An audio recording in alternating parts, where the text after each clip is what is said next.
கற்றுத்தந்தார். இன்றைக்கு அதை இன்னும் சில காரியங்களை கற்றுக்கொண்டு நாம் ஜெபத்தோடு புறப்படுவோம். வாசிப்போம். எலும்பு எலும்பு எலும்பு எலும்பு பெலன்கொள் பெலன்கொள் கர்த்தரின் புயமே கர்த்தரின் புயமே முந்தின நாட்களிலும் பூர்வ தலைமுறைகளிலும் எலும்பினதுபடி எலும்பு ராகாபை துண்டித்ததும் வலு சர்ப்பத்தை வதைத்ததும் நீதான் அல்லவோ. ராகாபை துண்டித்தது நீதான் அல்லவோ, வலு சர்ப்பத்தை வதைத்ததும் நீதான் அல்லவோ. மகா ஆழத்தின் தண்ணீர்களாகிய சமுத்திரத்தை வற்றி போக பண்ணினதும். ஆமென். சமுத்திரத்தில் இருந்த ஆமென் கடலுடைய தண்ணியை வற்றி போக பண்ணினதும் மீட்கப்பட்டவர்கள் கடந்து போக கடலின் பள்ளங்கள் வழியாக்கினதும் நீதான் அல்லவோ. ஆமென். கடலையே வழியாக மாற்றினது. எவ்வளவு பெரிய அதிகாரத்தை கொடுத்திருக்க பாருங்க ஆண்டவர் நமக்கு. அல்லேலூயா. நமக்கு கொடுத்திருக்கிற அதிகாரம் கடலையே வழியாக உண்டு பண்ணுகிற அதிகாரம், மகா தண்ணீரை வற்றி போக பண்ணுகிற அதிகாரம். அல்லேலூயா. அப்படிப்பட்ட ஒரு கிருபையை ஆண்டவர் நமக்கு தந்திருக்கிறார். இதை குறித்து சில சத்தியங்களை நேற்று நாம் உபவாச ஜெபத்திலே கற்றுக்கொண்டோம். அருமையான கர்த்தருடைய பிள்ளைகளை, ஏன் கர்த்தருடைய வார்த்தையை கேட்பதற்கு நம்ம மிஸ் பண்ணாம வரணும் அப்படின்னா, சபையிலே கொடுக்கப்படுகிற செய்தி அந்த சப்ஜெக்ட் நம்ம எடுத்துட்டோம்னா அந்த சப்ஜெக்டை ஃபுல்லா ஆமென் அந்த நாள்லயே நம்ம முடிக்க முடியல. அல்லேலூயா. அப்ப அதை முடிப்பதற்கு அடுத்த ஆராதனையில அந்த சப்ஜெக்டை தொடர்ந்து அதை நம்ம முடிக்க வேண்டியதா இருக்கு. நேற்று இந்த சப்ஜெக்டை நம்ம எடுத்தோம், நேற்று நம்ம இந்த சப்ஜெக்டை ஃபுல்லா முடிக்க முடியல. அப்ப இன்றைக்கு இந்த சப்ஜெக்டை எப்படியாச்சும் முடிக்கணும்னு சொல்லி இரண்டாவது பாகமாக இந்த சத்தியத்தை நம்ம எடுக்கிறோம். அப்ப நேற்று இந்த முதல் பகுதியை கேட்காதவங்களுக்கு மிக இரண்டாவது பகுதியை கேட்பதற்கு ரொம்ப தடுமாற்றமா இருக்கும். அதனாலதான் ஆண்டுடைய வார்த்தையை ஒரு சப்ஜெக்ட் ஆமென் அதை முழுமையாய் நாம் கேட்கும் போதுதான் அதில் இருக்கிற வசனத்தின் அர்த்தங்களை விளங்கிக் கொள்வதற்கு ஏதுவா இருக்கும். அல்லேலூயா.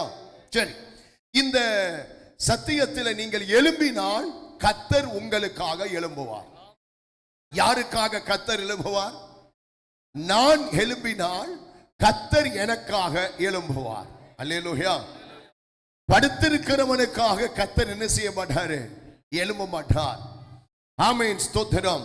நீங்கள் எழும்பினால் கர்த்தர் உங்களுக்காக எப்படி எழும்புவார் என்று சொன்னால், சிங்கத்தை போல எழும்புவார், பக்தியாய் எழும்புவார், வைராக்கியத்தோடு கர்த்தர் எழும்புவார். ஏன் அவர் எனக்கு சிங்கத்தை போல எழும்புகிறார்?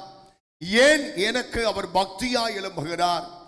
ஏன் எனக்கு அவர் வைராக்கியமாய் எழும்புகிறார்? ஏன் சொல்லுங்க. ஏன்னா இவள் எனக்காக எழும்பினபடியினால் நானும் இவனுக்காக எழும்ப வேண்டும். இவன் என்னை துதிக்க எழும்பி இருக்கிறான். அப்ப நான் இவனை எப்படியாவது ஆசீர்வதிக்க எழும்ப வேண்டும் என்று கர்த்தர், நாம் எழும்பினால்தான் கர்த்தர் நமக்காக எழும்புவார். அன்பு கர்த்தருடைய பிள்ளைகளே, அன்றைக்கு புதிய ஏற்பாட்டில் சொத்தை எல்லாம் வித்து அந்நிய பெண்களிடத்தில் ஆமென் பாவம் செய்து எல்லாத்தையும் அழித்து ஆமென் கெட்ட குமாரன் இளைய குமாரன் ஆமென் அவன் மனம் திரும்பி வீட்டை நோக்கி வருகிறான். மனம் திரும்பி தகப்பன் வீட்டை நோக்கி வருகிறான். ஆமென். எல்லா ஆஸ்தியை அழித்து சொத்துக்களை வீணாக்கி பாவம் செய்து அப்பா வீட்டை நோக்கி கெட்ட குமாரன் வருகிறான். வேதம் சொல்லுகிறது, தகப்பன் எழுந்து போய் அவனை வரவேற்றான். கைதட்ட அல்லேலூயா சொல்லுங்க. அப்ப பிள்ளைகள் நாம் எழுப்பினால் தகப்பன் நமக்காக எழும்புவார். கர்த்தருக்கு ஸ்தோத்திரம். அல்லேலூயா. நீங்கள் தேவனுக்காக ஒரு அடி எடுத்து வைக்க முன்பட்டால் கர்த்தர் உங்களுக்காக 100 அடி எடுத்து வைப்பதற்கு அவர் எழும்புகிற தேவனாய் இருக்கிறார். உங்களுக்கு விசுவாசம் இருக்கிறதா? அல்லேலூயா. ரைட். இதை குறித்து சில சத்தியங்களை நாம் கற்றுக்கொண்டோம். இன்றைக்கு முதலாவது, ஒரு தேவனுடைய பிள்ளை எப்படி எழும்ப வேண்டும்? எலும்பு என்று கர்த்தர் சொல்லுகிறாரே, ஒரு விசுவாசி ஒரு சபையிலே ஒரு விசுவாசி எப்படி எழும்ப வேண்டும் என்று முதலாவது ஒரு சத்தியத்தை நாம் பார்க்க போகிறோம். நியாயாதிபதிகளின் புஸ்தகம் 5வது அதிகாரம் 7வது வசனத்தை வாசிப்போம். ஒரு விசுவாசி எப்படி எழும்ப வேண்டும்? ஆமென். வாசிப்போம். 5:7 நியாயாதிபதிகள். தெபோராள் ஆகிய நான் எழும்பும் அளவும் இஸ்ரவேலிலே நான் தாயாக எழும்பும் அளவும். பாருங்க, ஒரு விசுவாசி எப்படி எழும்ப வேண்டும்? நான் தாயாக எழும்பும் அளவும் கிராமங்கள் பாழாய் போயின. இஸ்ரவேலின் கிராமங்கள் பாழாய் போயின. போதும். ஒரு விசுவாசி எழும்ப வேண்டும். இப்ப சொல்லுங்க, எப்படி எழும்ப வேண்டும்? தாயாக எழும்ப வேண்டும். பிரதர், எப்படி எழும்பணும்? நீங்க எல்லாம், அம்மா, நீங்க எல்லாம் எப்படி எழும்பணும்? ஆண்டவருக்காக நீங்கள் தாயாக எழும்ப வேண்டும். அல்லேலூயா. அருமையான கர்த்தருடைய பிள்ளைகளே, தெபோராள் ஆகிய நான் எழும்பும் அளவும் அது பாழாய் போகும். நம்முடைய வீடு பாழாய் போக கூடாது என்று சொன்னால் நீங்கள் யாரா எழும்பணும்? வீட்டுல நம்முடைய கிராமம் பாழாய் போக கூடாது என்று சொன்னால் நீங்க அந்த ஊர்ல யாரா எழும்பணும்? தாயா எழும்பணும். இந்த சபை, இந்த ஊழியம் பாழாய் போக கூடாதுன்னா இந்த சபையில் இருக்கிற ஒவ்வொரு விசுவாசியும் யாரா எழும்பணும்? நீங்க இந்த சபையில ஒரு மெம்பரா எழும்புவீங்கன்னா நீங்க தேவையில்லை. ஒரு அங்கத்தினராய், நேற்று சொன்னது போல ஒரு சப்ஸ்கிரைபராய் அல்ல, நீங்கள் இந்த சபையில ஒரு தாயாக எழும்ப வேண்டும். கையை சொல்லுங்க. ஒரு வீட்டில் ஒரு பெண்ணானவள், அவள் மனைவியோ அவள் மாமியோ அல்ல அவள் வாழ வந்த மருமகளோ, அவள் அந்த வீட்டில் அவ தாயாக எழும்பாவிட்டால் அந்த வீடு பாழாய் போகும். சோதரம் அல்லையா சொல்லுங்க. இன்றைக்கு நிறைய வீடுகளை பாருங்க, தாய் ஸ்தானத்தை இழந்ததினால் அந்த வீடுகள் என்ன செய்து விட்டது? வாழ்க்கை என்ன செய்து விட்டது? பாழாய் போய் விட்டது. அப்ப அருமையான கர்த்தருடைய பிள்ளைகளே, முதலாவது ஒரு விசுவாசி தாயாக எழும்ப வேண்டும். எத்தனை பேர் நீங்க தாய் உள்ள உங்களுக்கு இருக்கா? ஆண்களும் பெண்களும். அல்லேலூயா. இவர்கள் தாயாக எழும்பினால் நீங்கள் தகப்பனாக எழும்ப வேண்டும். அல்லேலூயா சொல்லுங்க. அருமையான கர்த்தருடைய பிள்ளைகளே, இந்த சபையில் இருக்கிற ஒவ்வொரு விசுவாசியும் இனி வருகிற நாட்களிலே தாயாக எழும்ப வேண்டும் என்று தேவன் விரும்புகிறார். பிரசங்கிக்கிற நானும் விரும்புகிறேன். அல்லேலூயா. நீங்கள் கர்த்தருக்காக ஏனோ தானோ என்று நீங்கள் எழும்பக்கூடாது. நீங்கள் தாயாக எழும்ப வேண்டும். கர்த்தருக்கு ஸ்தோத்திரம். இன்றைக்கு அதிகமான பிள்ளைகளை பெற்ற தாய்மார்களுக்கு பிள்ளைகளை வளர்க்க தெரியாது. ஒரு நல்ல தாய் பிள்ளைகளை சரியாய் வளர்ப்பார். நிறைய அம்மாமார்கள் பிள்ளைகளை பெற்றுட்டாங்க, ஆனா பிள்ளைகளை என்ன செய்ய தெரியல. சொல்லுங்க, பிள்ளைகளை வளர்க்க தெரியவில்லை. இன்னும் கூட சில வீட்டில் பாருங்க, வேடிக்கையா இருக்கும், சில தாய்மார்களுக்கு பிள்ளைகளை குளிப்பாட்ட கூட தெரியாது. தலையில தண்ணி அள்ளி ஊத்துறேன்னு மூக்குல தண்ணி அள்ளி ஊத்திடும். இன்னும் சில தாய்மாருக்கு பிள்ளைகளை தூக்க தெரியாது. தூக்குறேன்னு சொல்லி கழுத்தை முறிச்சிடும், கழுத்து கீழே தொங்க விட்டுரும். அருமையான கர்த்தருடைய பிள்ளைகளே, ஒரு தேவனுடைய பிள்ளை, ஆமே ஸ்தோத்திரம், ஒரு விசுவாசி, ஒரு தேவ பிள்ளையை யார் வளர்க்க வேண்டும் என்று வேதம் தெளிவாய் சொல்லுகிறது. அல்லேலூயா. யார் தெரியுமா வளர்க்க வேண்டும்? ஆமென். நீங்கள் வீட்டிலே போய் வாசிங்க. ஏசாயா 49 அதிகாரம் 23 வசனத்திலே, ராஜாக்கள் உன்னை வளர்க்கும் தந்தைகளும் அவர்களுடைய நாயகிகள் உன் கை தாயுமாயிருப்பார்கள். அல்லேலூயா. அன்பு கர்த்தருடைய பிள்ளை, அப்ப ஒரு தன்னுடைய பிள்ளையை வளர்க்க வேண்டுமானால் அவருக்கு ஒரு நல்ல தாய் தேவை. அல்லேலூயா. பக்கத்துல பார்த்து கேளுங்க, நீங்க எல்லாம் தாயா? நீங்களாம் தாயா? உங்களுக்கு தாய் மனசு வேணும். சொல்லுங்க, உங்களுக்கு என்ன மனசு வேணும்? சொல்லுங்க பக்கத்துல, உங்களுக்கு தாய் மனசு வேணும். அல்லேலூயா. ஆமென். சபை வளர வேண்டுமானால் சபையில் இருக்கிற நாம் தாயாக எழும்ப வேண்டிய ஒரு காலம் இதுதான். அல்லேலூயா. உங்க பிள்ளைகள் வளர வேண்டுமானால் நீங்கள் ஒரு நல்ல தாயாக எழுப்பப்படுவது கட்டாயம் அவசியம் தேவைப்படுகிறது. அல்லேலூயா. அப்பா, அப்பாவுடைய வேலை என்ன? வேலைக்கு போவார், சம்பாதிப்பார். ஆமே ஸ்தோத்திரம். இன்னும் நிறைய வீட்டில் பார்த்தா ஆம்பளைங்க வேலைக்கே போறது கிடையாது. நிறைய வீட்டில் பார்த்தா தாய் தான் ஆம்பளை, தாய் தான் இதுதான் ஆம்பளையும் பொம்பளையும் இதுமா தான் வீட்டில் கிடந்து கஷ்டப்படும். சில வீட்டில் பார்த்தா ஆமே ஸ்தோத்திரம் தகப்பன்மார் தகப்பன் ஸ்தானத்தை இழந்திருக்கிறார்கள். ஆனால் பெரும்பான்மையாக அப்பா வேலைக்கு போகலாம், அப்பா சம்பாதிக்கலாம், அப்பா குடும்பத்தை போஷிக்கலாம், அப்பா குடும்பத்தை காப்பாற்றலாம், அப்பா வீட்டிலே பல காரியத்தை செய்யலாம். ஆனால் பிள்ளைகளை வளர்க்க வேண்டுமானால் அந்த வீட்டில் யார் தேவை? சத்தமா அம்மாமார் உங்களை பத்தி தான் சொல்றேன்.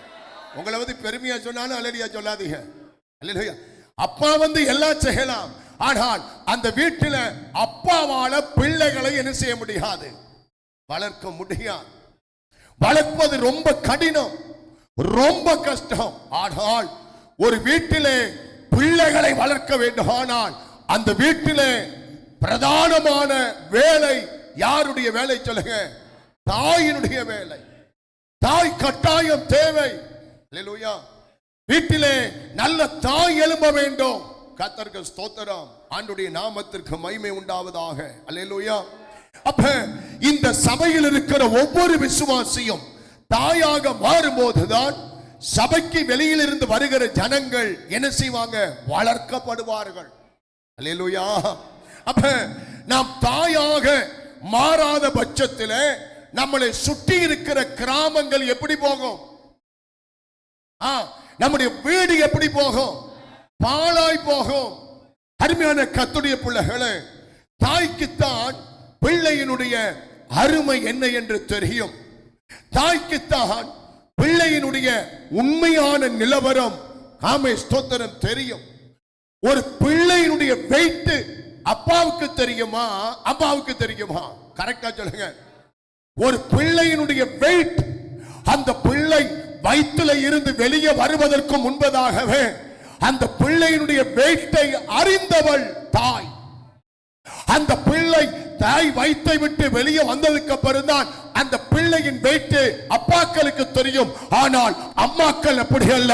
வயிற்றில சுமக்கும் போதே அந்த பிள்ளையினுடைய வெயிட் அம்மாக்களுக்கு தெரியும். அல்லேலூயா. அன்பு கர்த்தருடைய பிள்ளைகளே, நான் என்ன சொல்றேன்னா, ஒரு பிள்ளையினுடைய உண்மையான நிலவரம் சொல்லுங்க, யாருக்கு அதிகமாய் தெரியும்? 100% தாய்க்கு தான் தெரியும். அல்லேலூயா. அருமையான கர்த்தருடைய பிள்ளைகளே, இன்றைக்கு நம்முடைய குடும்பங்களில் ஒரு மாற்றம் வர வேண்டுமானால் நீங்கள் தாயாக மாற வேண்டும். நீ ஒரு மருமகளாய் வந்திருக்கலாம், அல்ல அந்த மருமகளுக்கு மாமியாய் இருக்கலாம். நீ ஒரு வீட்டுக்கு கால் எடுத்து வைத்து வாழ போயிருக்கலாம். உனக்கு அறிவு இருக்கலாம், அறிவு இல்லாமல் இருக்கலாம். உனக்கு வயது குறைய இருக்கலாம், வயது அதிகமா இருக்கலாம். அது முக்கியம் அல்ல. நீ ஒரு வீட்டுக்கு வாழ்வதற்கு அந்த படியில கால் எடுத்து வைத்துட்டால் நீதான் அந்த வீட்டுக்கு தாய். நீ தாயாக மாறாவிட்டால் உன் வாழ்க்கை பாழா போகும். நீ தாயாக எழும்பாவிட்டால் உன் குடும்பம் பாழாய் போகும். அல்லேலூயா. அல்லேலூயா. அருமையான கர்த்தருடைய பிள்ளைகளே, இயேசுவின் நாம மகிமைக்காக வேத புத்தகத்திலே பரிசுத்த பவுல், இங்க பாருங்க, நீங்க நினைக்கலாம் தாய் என்று அவர்களை பற்றி பேசுகிறார். அல்ல, பைபிள் பவுல் என்பவர் ஒரு புருஷன், பவுல் என்பது ஒரு ஆண் மகன், ஆண் பாகன். பைபிள்ல 1 தெசலோனிக்கர் 2ஆம் அதிகாரம் 7ஆம் வசனம் 8ஆம் வசனத்தில் பாருங்க, பரிசுத்த பவுல் ஆமென் வேதத்தில் தன்னை தாயாக அவர் சித்தரிக்கிறார், தன்னை தாயாக அவர் சொல்லுகிறார், தன்னை தாயாக அவர் மாற்றிக்கொண்டதை வேதம் தெளிவாய் சொல்லுகிறது. நீங்கள் எழும்ப வேண்டும், முதலாவது தாயாக எழும்ப வேண்டும். வாசிங்க 1 தெசலோனிக்கர் 2:7-8.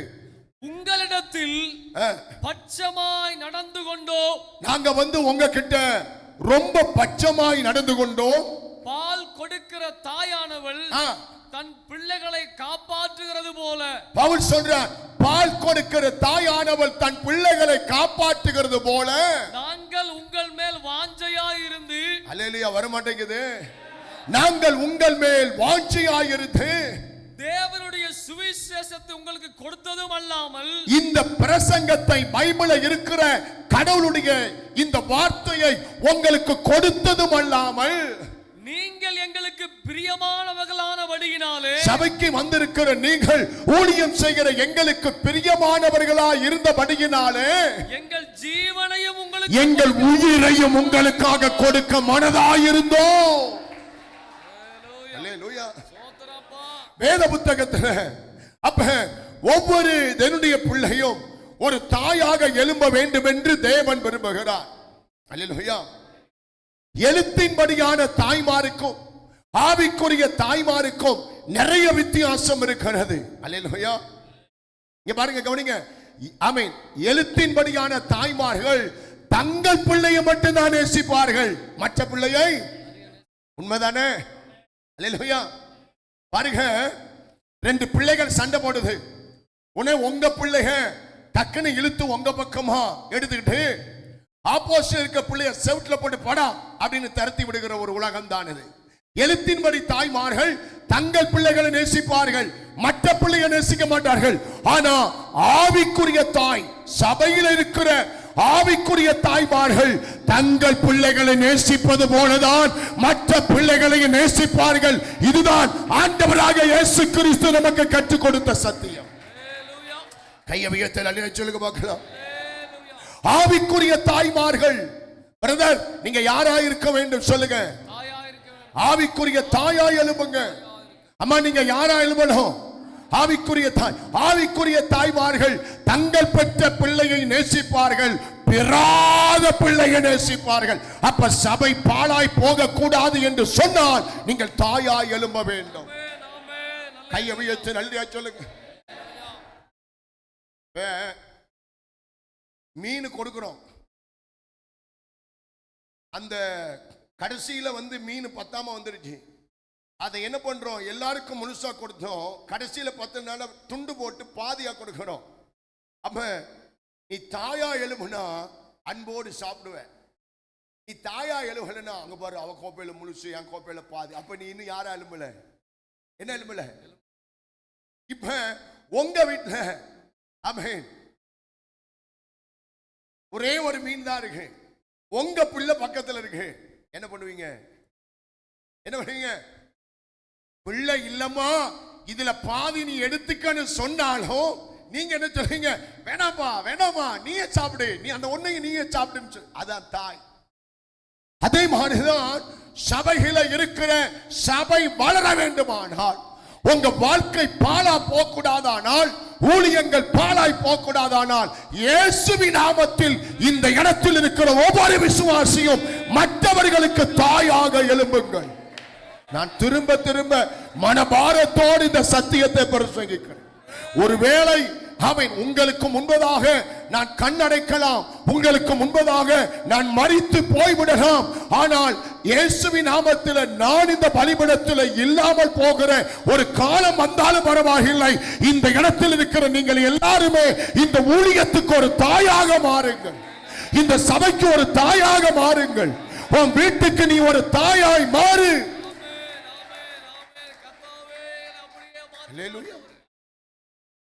அருமையான கர்த்தர், நீங்க தாயாய் மாறினால் வீட்டை நேசிப்பீர்கள்.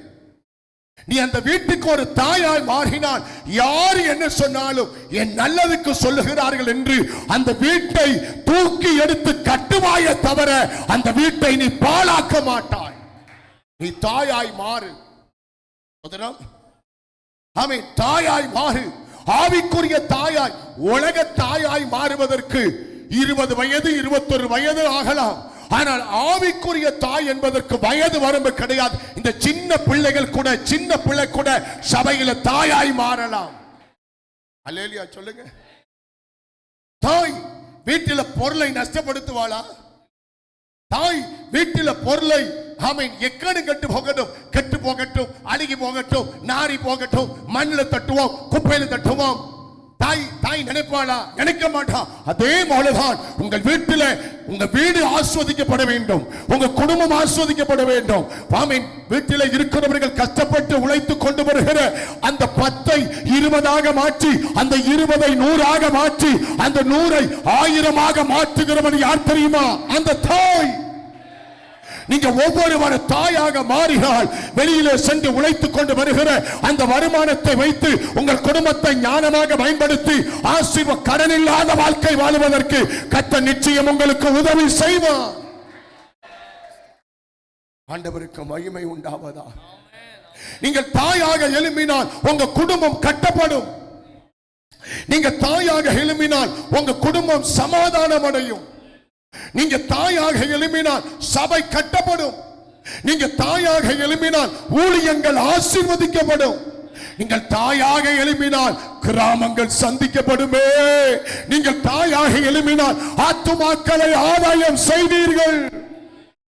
அல்லேலூயா. இன்னைக்கு ஆண்டவர்கிட்ட கேளுங்க, ஆண்டவரே ஒரு தாயின் இருதயத்தை எனக்கு தாங்க, ஒரு தாயின் உள்ளத்தை எனக்கு தாங்க. நான் பெத்த பிள்ளைய சந்தேகப்படுவனா அப்படின்னு சபையில் இருக்கிற மத்த விசுவாசியை நீ சந்தேகப்படக்கூடாது. ஏன்னா நீ ஒரு தாய். ஓ பிள்ளைய தூற்றுவியா அப்படின்னா சபையில் இருக்கிற மற்ற விசுவாசியை நீ தூற்றக்கூடாது. ஏன்? நீ தாய். நீ பெத்த பிள்ளைய தப்பு கணக்கு போடுவியா? போட மாட்ட அப்படின்னு அந்த சபையில் இருக்கிற மற்ற விசுவாசிய நீ தப்பு கணக்கு போடாத, தொலைச்சிருவ. ஏன்னா நீ தாய். இன்னைக்கு கேளு, ஆண்டவரே இந்த ஊழியம் வளர, இந்த சபை கட்டப்பட, என் வாழ்க்கை கட்டப்பட என்னை ஒரு தாயாக மாற்றுங்கப்பா. என்னை ஒரு தாயாக மாற்றுங்க ஆண்டவரே. நான் உனக்கு தாய், நான் உனக்கு தாயின்னு வாயில சொல்லிட்டு நீ பேயா மாறக்கூடாது, நீ பேயா செயல்படக்கூடாது. தாயினா அவள் தாய் தான். கையை உயர்த்தி கர்த்தருக்கு மகிமை சொல்லுங்க. நீங்கள் தாயாக எழும்பாத பட்சத்திலே குடும்பங்கள் பாழாக்கப்படும், அது கிராமங்கள் பாழாக்கப்படுங்க. சபைகள், தேசம் பாழாக்கப்படும்.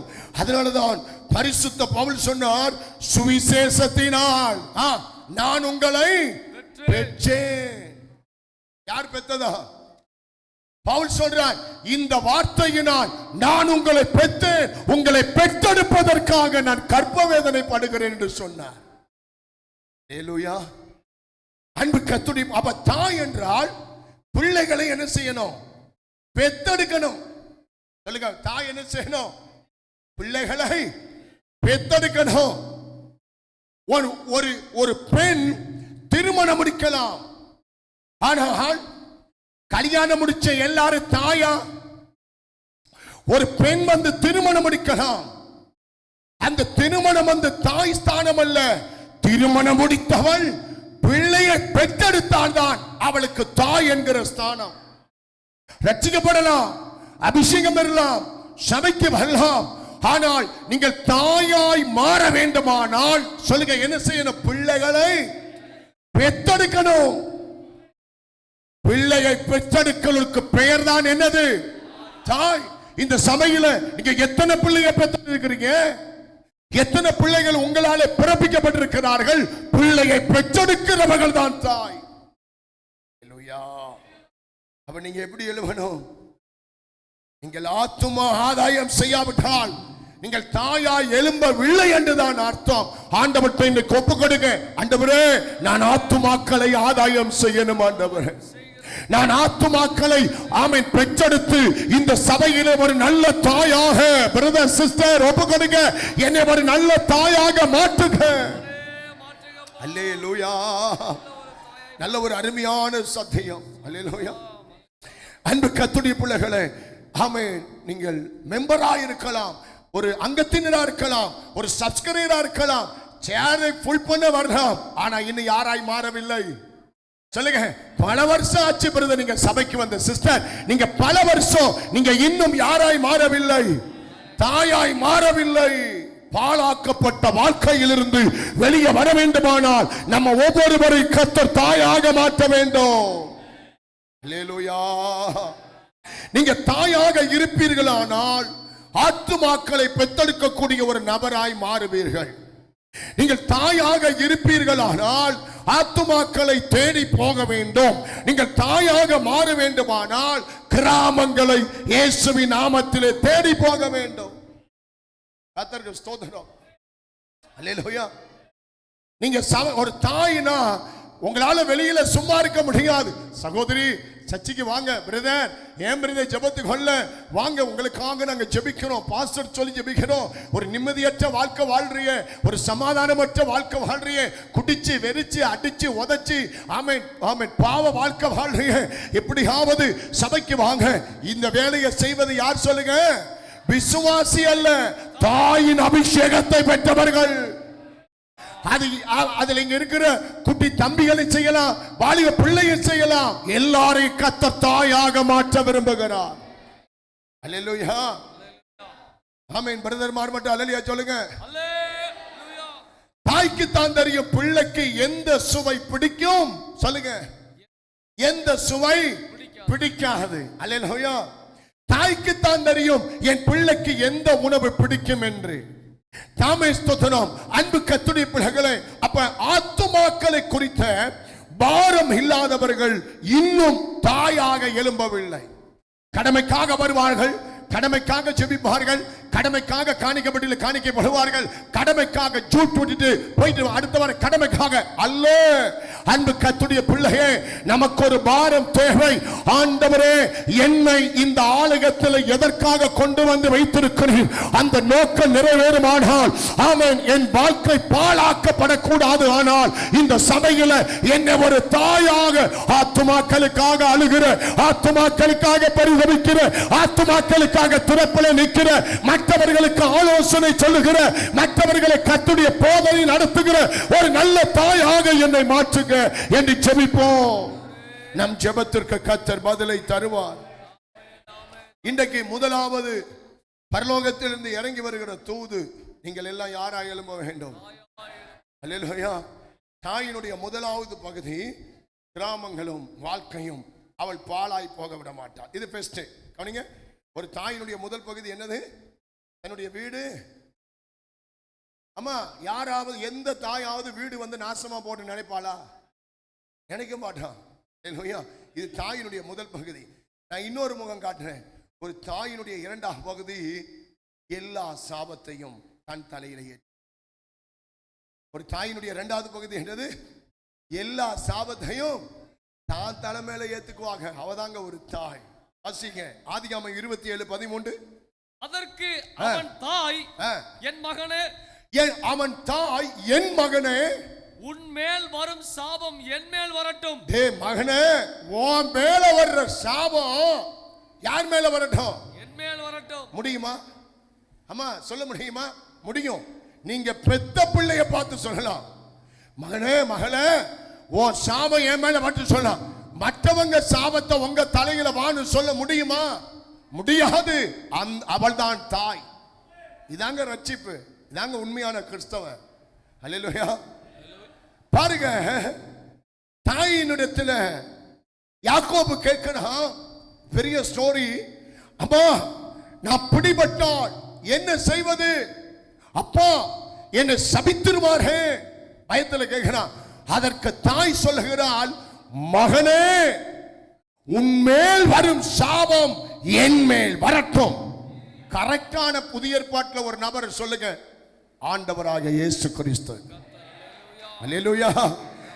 அன்பு கர்த்தருடைய பிள்ளைகளே, உன் மீது வருகிற சாபம் என் மீது வரட்டும். இதான் ஒரு தாய். முதலாவது ஆண்டவராக இயேசு கிறிஸ்து ஆத்துமாக்களை தேடி வந்த தாயுள்ள கொண்டவர்.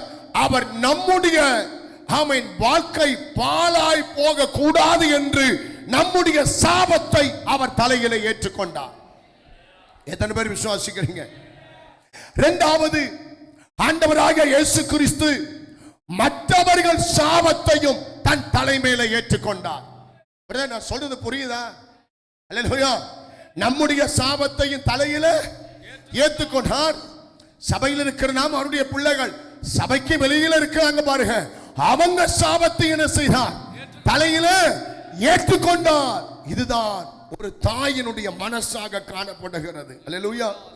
அதனாலதான் பைபிள் சொல்கிறது, ஆண்டவராக இயேசு கிறிஸ்து ஒரு தாய் ஒருவனை தேற்றுவது போல அவர் நம்மை தேற்றுகிறார். ஏசாயா 66 அதிகாரம் 13 வசனத்திலே, ஒருவனை அவன் தாய் தேற்றுவது போல் நான் உங்களை தேற்றுவேன், நீங்கள் எருசலேமிலே தேற்றப்படுவீர்கள். ஒரு தாய் ஒரு பிள்ளையை தேற்றுவது போல இயேசு நம்மளை தேற்றுகிறார்னா அவர் தாய் மனசு கொண்டவர். கைதட்டி ஸ்தோத்திரம் பண்ணுங்க. அல்லேலூயா. அவன் முதலாவது, ஒரு தாய் தன் வீடு பாழாய் போக விட மாட்டாள். அல்லேலூயா. இரண்டாவது, ஒரு தாய் அந்த வீட்டில் இருக்கவங்க சாபத்தை எல்லாம் என்ன செய்வா? என்ன பிரதர் தூங்குறீங்க? கண்ணை கழிட்டு வாங்க. உங்க வாழ்க்கை பாழா போக கூடாதுன்னு இன்னும் கத்திட்டு இருக்கேன். சொல்லுங்க, ஒரு தாயினுடைய முதல் வேலை என்னது? பாழாய் போகாதபடி, பாழாய் போக விட மாட்டா வீட்டை. என்று அந்த தாய் என்ன செய்யறா? வீட்டில் இருக்க எல்லாருடைய சாபத்தையும் தன்னுடைய தலையில ஏத்துக்கிறா. கர்த்தருக்கு ஸ்தோத்திரம். அல்லேலூயா. மூன்றாவது, ஒரு தாய் அவள் நம்மளை தேற்றுகிறாள். கையை உயர்த்தி சத்தமா நெளிய சொல்லுங்க.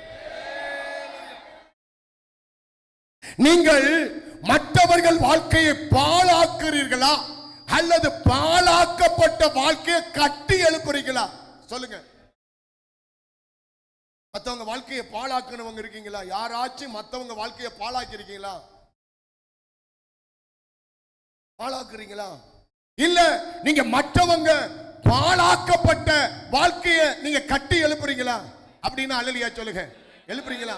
என்ன ரெண்டு செய்யல பாருங்க. நம்ம சபையில பெரிய வேதனை, மற்ற வாழ்க்கையை பாழாக்குறீங்களான்னு கேட்டேன், அதுக்கும் உம்முன்னு இருக்கீங்க. இல்ல பாழாக்கப்பட்ட வாழ்க்கையை கட்டியாவது எழுப்புறீங்க. இந்த இரண்டாம் கட்ட நிலையில் இருக்கிறவன் தான் வெது வெதுப்பான தன்மைகள், அனலுமின்றி குளிருமின்றி இருக்கிறான் பாருங்க. அவனை வாயிலிருந்து கர்த்தர் கக்கி போடுவான் வேதம் சொல்லுகிறது. அல்லேலூயா. ரைட். அடுத்த கேள்வி, நீங்கள் மற்றவர்களுக்கு சாபமா இருந்தீர்களா அல்ல மற்றவர்கள் சாபத்தை உங்கள் தலையிலே சுமந்தீர்களா? சொல்லுங்க, சுமந்தீர்களா? அல்லேலூயா. அடுத்து மூன்றாவது, நீங்கள் மற்றவர்களுடைய ஆறுதலை கெடுத்தீர்களா அல்ல நீங்க மற்றவர்களுக்கு ஆறுதலாக இருந்தீர்களா? இருந்தீங்களா? ஆறுதலா இருந்தீங்களா? அப்படின்னா உங்களுக்குள்ள என்ன உள்ள வந்திருக்கு? தாயின் உள்ளம். ஒன்று, பாழாக்க விட மாட்டாள். 2, சாபத்தை ஏற்றுக்கிறார். 3, ஏற்றார். இந்த தாயினுடைய இன்னொரு தன்மை இருக்கிறது. 4வது, பிள்ளைகளை காப்பாற்றுகிறார். அல்லேலூயா. இன்றைக்கு நீங்கள் எத்தனை பேர் மற்றவர்களை காப்பாற்றி இருக்கிறீர்கள்? சோத்திரம். காப்பாத்தி இருக்கீங்களா? அம்மா, இங்க மற்றவங்களை காப்பாத்தி இருக்கீங்களா? எப்படி காப்பாத்திருக்கீங்க? என்னென்ன விதத்துல காப்பாத்திருக்கீங்க? மற்றவங்களுக்காக நீங்க ஜெபம் பண்ணுனா அவங்க காப்பாற்றப்படுவார்கள். மற்றவர்களுக்கு உங்களால முடிந்த ஒரு உதவி செய்தால் அவர்கள் காப்பாற்றப்படுவார்கள். மற்றவர்களுக்கு நீங்க ஏதோ ஒரு நல்ல புத்தி சொன்னா கூட அவங்க காப்பாற்றப்படுவீர்கள். அல்லேலூயா சொல்லுங்க. மற்றவர்கள் தாய் தன் பிள்ளைகளை காப்பாற்றுகிறார். உங்களையும் என்னையும் ஆண்டவராக இயேசு கிறிஸ்து ஸ்தோத்திரம் காப்பாற்றின தாய் உள்ளம் கொண்டவராயிருக்கிறார். உணவு கொடுத்து அவள் காப்பாற்றுவாள். வேற உடை கொடுத்து அவள் காப்பாற்றுவாள். வேற இன்னொரு முக்கியமான ஒரு பகுதி இருக்கு. உணவு கொடுத்து பிள்ளையை காப்பாற்றுவான், உடையை கொடுத்து காப்பாற்றுவான். தன் ரத்தத்தை என்னப்பா தன் ரத்தத்தையே பாழாக்கி பிள்ளையை காப்பாற்றுவான். இந்த வேலையெல்லாம் நீங்க செஞ்சிருக்கீங்களா? உங்க பக்கத்து வீட்டுக்காரனை காப்பாத்திருக்கீங்களா? அவன் எப்ப கூண்டோட அழிவான்ல நான் பார்த்துக்கிட்டு இருக்கேன். சில விசுவாசி அப்படியே ஜெபம் பண்ணும், ஆண்டவரே ரொம்ப நாளா என் கூட மோதுறான், ஆண்டவரே ரொம்ப மோதனா மண்டை உடைப்பீராக, ஆமேன், உண்டலன்னு பண்ணுவீராக, அல்லேலூயான்னு. உங்க இரத்தத்தை பாழாக்கி மற்றவர்களை காப்பாற்றணும். இதுதான் யாருடைய மனசு சொல்லுங்க? தாயினுடைய மனசு. அல்லேலூயா. கணவனை காப்பாற்றுவது போல, பிள்ளையை காப்பாற்றுவது போல, அம்மாவை காப்பாற்றுவது போல, மாமி மாமா ஆமேன் என்ன மருமகளை ஆமேன் மற்றவர்களை காப்பாற்றுகிற ஒரு தாய் மனசு நமக்கு தேவை. அல்லேலூயா. அன்பு கர்த்தருடைய பிள்ளைகளை நீங்களும் நானும் போஷித்து காப்பாற்றும்படி அபிஷேகம் பண்ணப்பட்டவர்கள். அல்லேலூயா. ஆமென். தாயை பத்தி எத்தனை காரியம் சொல்லியிருக்கேன். முதலாவது என்னது? பாழாய் போக விட மாட்டான். இரண்டாவது சாபத்தை தலையில ஏத்துக்குவா. மூணாவது ஏற்றுவாள். நாலாவது காப்பாற்றுவாள். ஐந்தாவது ஆமை ஸ்தோத்திரம், தாயானவள் தன் வீட்டில் இருக்கிற குறைகளை கண்டு அவள் சும்மா இருக்க மாட்டா. அல்லேலூயா. என்ன நீங்க எல்லாம் நினைக்கிறீங்க? கல்யாணம் முடிக்கிற பிள்ளைங்க எல்லாம் எப்படி இருக்காங்க? ஏன் கல்யாணம் முடிக்கிற?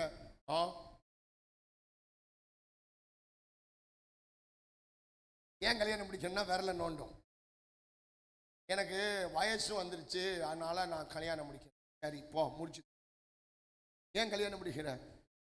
எனக்கு வாழ்க்கையை குறிச்ச ஒரு ஆசை, அதனால கல்யாணம் முடிக்கிறேன். ஏன் கல்யாணம் முடிக்கிற? ஏன் முடிச்ச எல்லாருமே பைக்கில் ஒன்னா சுத்து, எனக்கும் ஒன்னா சுத்தா. அப்படி பீச் பார்க்கலாம் இப்போ கழுத. ஏன் நீ கல்யாணம் முடிக்க? நீ ஒரு தாய். அல்லேலூயா. ஒரு தாயினுடைய ஐந்தாவது வேலை குறைவுகளை கண்டு அவ சும்மா இருக்க மாட்டான். கையை உயர்த்து அல்லையா சொல்லுங்க. அல்லேலூயா. திராட்சை ரசம் குறைபட்ட போது யாரிடத்தில் சொன்னது? எந்த ஸ்தானங்க அவளுக்கு? அல்லேலூயா. இயேசுவின் தாய் திராட்சரசம் குறைபட்ட போது ஆமென் அந்த குறைவை அவள் போய் இயேசு இடத்திலே சொல்லுகிறார். அந்த வீட்டில் இருந்த குறையை கண்களால் கண்டு நிவர்த்தி செய்வதற்கு முயற்சி எடுத்தது யாரு? தாய். தாயினுடைய ஐந்தாவது வேலை என்ன? குறைகளை கண்டு சும்மா இருக்க கூடாது. என் தாயினுடைய ஐந்தாவது சுபாவம், அதை கரெக்ட் சொல்றேன். தாயினுடைய ஐந்தாவது, என்னுடைய வீட்டில் குறைவுகள் இருக்க கூடாது என்று நினைப்பவள் தான் தாய். என் பிள்ளைகளை யாரும் என்ன செய்யக்கூடாது? குறை சொல்லக்கூடாது. என் கணவனை, என்னுடைய வீட்டில் இருக்கிற மாமனாரை மாமியாரை மருமகளை யாரும் என்ன செய்யக்கூடாது? சொல்லுங்க, குறை சொல்லக்கூடாது என்று தன் வீட்டில் இருக்கிற குறைகளை நிவர்த்தி செய்பவள் தானுங்க தாய். சபையில பல குறைகள் இருக்கலாம், அதை யாருங்க நிவர்த்தி செய்யணும்? தாய். ஊழியத்தில் பல குறைகள் இருக்கலாம், அதை யார் நிவர்த்தி செய்யணும்? தாய். உங்க வீட்டில் பல குறை இருக்கலாம், யார் நிவர்த்தி செய்யணும்? இல்ல இந்த வீடு சரியில்லைங்க, இந்த வீட்டில் நிறைய குறை இருக்குன்னு நீ இன்னொரு வீட்டில் போய் பெட்டியை தூக்கிட்டு போய் தூங்கினா என்ன ஆகும் தெரியுமா? ஆளும் தான் பாழா போயிரும். உண்மைதானே? உங்கள் வீட்டில் ஒரு தாய் தன் வீட்டில் எவ்வளவு குறை இருந்தாலும் அதை அடக்கி, அதை சகித்து, அதை பொறுத்து முகரைய தூக்கிட்டு போக மாட்டா. தாய் மனசு இருந்தா அந்த குறைகளை நிவர்த்தி செய்வதற்கு என்னால என்ன முடியும்? என்னால இந்த குறையை எப்படி நிவர்த்தி செய்யலாம்? என்னால இந்த தேவையை எப்படி பூர்த்தி செய்யலாம்? இந்த வீட்டில் ஒரு குறை இருக்கு, இந்த குறையை நான் நிவர்த்தி செய்வதற்கு நான் என்ன செய்ய வேண்டும் என்று முயற்சி எடுப்பவள் தான் அந்த தாய். அல்லேலூயா. கணவனுடைய குறைவை உடனடியாக கணவனிடத்திலே சுட்டி காட்டுவாள் தாய். பிள்ளைகளுடைய குறைகளை பிள்ளைகிட்ட சுட்டி காட்டுவது தான் யார்? சொல்லுங்க தம்பி, சொல்லுங்க, யாரு? தாய். குடும்பத்தில் உள்ளவங்க குறையை சுட்டி காட்டுவது யாரு? தாய். அதுக்காக மாமனார் சரியில்லை, மாமியார் சரியில்லை, மருமக சரியில்லை, அவன் இல்ல. தாய், அந்த தாய் மனசு நமக்கு வந்தா வீட்டுல இருக்கவங்க ஒவ்வொரு குறையும் அதை கரெக்டா சுட்டி காட்டுறா. ஏன் தெரியுமா சுட்டி காட்டுறா? உன்னுடைய வீடு, உன் வாழ்க்கையில ஒரு குறைவு கூட யாரு கண்டுபிடிக்க கூடாது, அது நிறைவாய் இருக்க வேண்டும் என்று விரும்புகிறவள் தான் அந்த தாய் குறைகளை சுட்டி காட்டுவார். அல்லேலூயா. என் வீட்டுல பொருளாதார குறைவு என்ன செய்யக்கூடாது, வந்துடக்கூடாது. தானே? நான் உங்களை பார்த்து ஒரு கேள்வி கேட்கிறேன். உங்க வீட்டில் இருக்கிற பொருளை அதிகமா நஷ்டப்படுத்தினா யாருக்கு முதல் அதிகமா கோபம் வரும் தெரியுமா? சொல்லுங்க, யாருக்கு கோபம் வரும்? நீ பாலை காய்ச்சிட்ட, அட கழுத, நீ காய்ச்சின பாலை ஒண்ணு குடி, இல்ல ஆறுனதுக்கு அப்புறம் தூக்கி எங்க வை, ஃப்ரிட்ஜிலேயாவது வை. நீ அப்படியே வச்சுட்டு அடுத்த நாள் எடுத்து அது பால் என்னவா இருக்கும், கெட்டுவோம். அப்ப அந்த வீட்டில் ஒரு தாய் இருந்தா என்ன செய்வா? குறைய சுட்டி காட்டுவா. என்ன இம்மாங்கிளாஸ் பாலுக்கு போய் இப்படி சுட்டி காட்டுறாங்கன்னு நீ முகரை இழுத்தன்னா நீ யார் இல்லை, நீ தாய் இல்லை. அங்கேயும் நீ பாலாக்கிட்ட, இங்கேயும் பாலாக்குற. அவ ஏன் குறைய சுட்டி காட்டுறான்னா உன் வாழ்க்கை என்ன ஆகக்கூடாது, பாலா போகக்கூடாதுன்னு உன் குறைய சுட்டி காட்டு. பாஸ்டர் ரொம்ப திட்டுறாரு, பாஸ்டர் ரொம்ப கோவப்படுறாரு, பாஸ்டர் ரொம்ப டென்ஷன் ஆகுறாரு, பாஸ்டர் ரொம்ப சுட்டி காட்டுறாரு. ஏன் சுட்டி காட்டுறாரு? யாரு இது? தாயா? அவனுக்கு யாரு? தாய். அதனால அங்க குறைவை பார்த்ததுமே நான் என்ன பண்றேன், காட்டுறேன். ஏன் சுட்டி காட்டுறேன்? பாலா போயிடக்கூடாது. அன்பு கர்த்தருடைய பிள்ளைகளை, இன்றைக்கு ஆண்டவராக இயேசு கிறிஸ்து தாயுள்ள கொண்டவராய் நம்முடைய சபையிலே உலாவுகிறார். அதனால எல்லா ஜெபத்திலையும் குறைவுகளை சுட்டி காட்டுகிறார். கர்த்தருக்கு ஸ்தோத்திரம். அல்லேலூயா.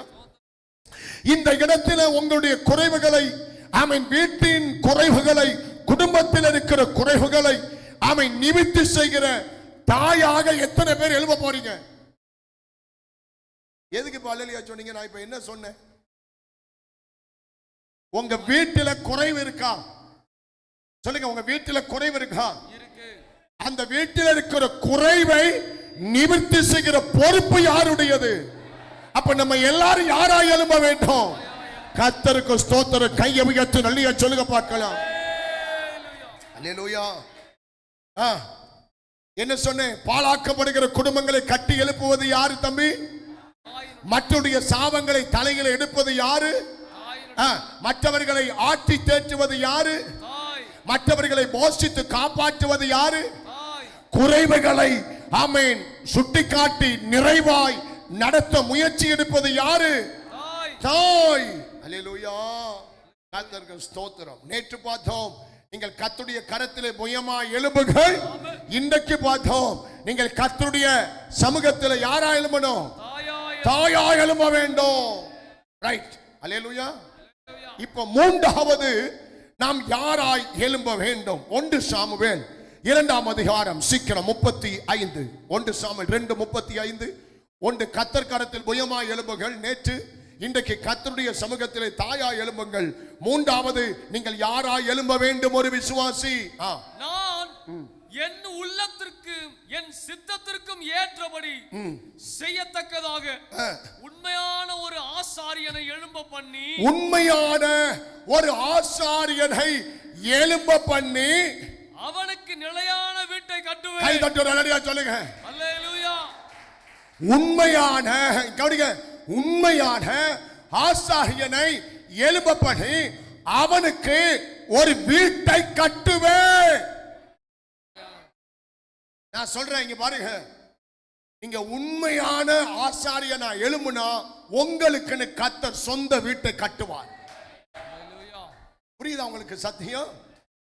இங்க உண்மையான வாடகை வீடு அல்ல, வேற ஒரு புறம்போக்கு நிலம் அல்ல. நீங்க உண்மையான ஆசாரியனா எழுப்பினால் என்ற தெய்வம் உங்களுக்காக ஒரு வீட்டை அவர் கட்டுவார். எத்தனை பேருக்கு விசுவாசம் இருக்கு? நேத்து ஜெபம் பண்ணோம், சொந்த நிலத்துக்கு ஜெபம் பண்ணோம். வருக தாமதிச்சா சொந்த வீட்டுக்கு ஜெபம் பண்ணோம். உண்மைதானே? நல்ல வாகனங்களுக்கு ஜெபம் பண்ணோம். அல்லேலூயா. அப்ப மூன்றாவது நீங்கள் எப்படி எழும்ப வேண்டும்? ஆசாரியனாக எழும்ப வேண்டும்.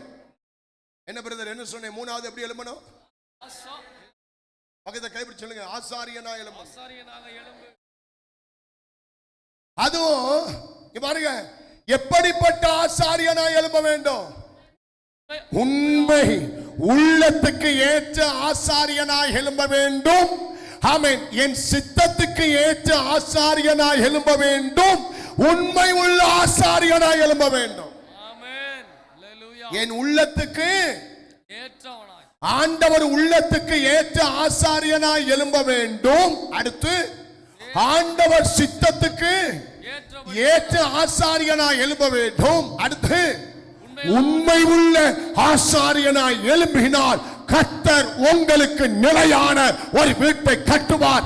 அதுதான் பரலோக ராஜ்யம். அல்லேலூயா. நீங்க தேவனுடைய உள்ளத்துக்கு ஏற்ற ஆசாரியனா? நீங்க தேவ சித்தத்தை செய்கிற ஆசாரியனா? எத்தனை பேருங்க சபையில உண்மை உள்ள ஆசாரியனா இருக்கீங்க? உண்மையா இருக்கீங்களா? உங்களுக்குள்ள உண்மை இருக்கா? நீங்க ஒவ்வொருவரும் ஆசாரியனாக எழும்பும் பட்சத்திலே நிலையான வீட்டை தேவனாகிய கர்த்தர் உங்களுக்கு கட்டுவார். அல்லேலூயா. உங்களுக்கும் எனக்கும் நிலையான வீடு இந்த பூமியிலே ஆமென் இல்லாமல் இருக்கலாம். ஆனால் பரலோக ராஜ்யத்திலே நம்முடைய தேவன் நமக்காக ஒரு நிலையான வீட்டை கட்டி வைத்திருக்கிறார். அல்லேலூயா. மறுபடியும் ஒரு கேள்வி.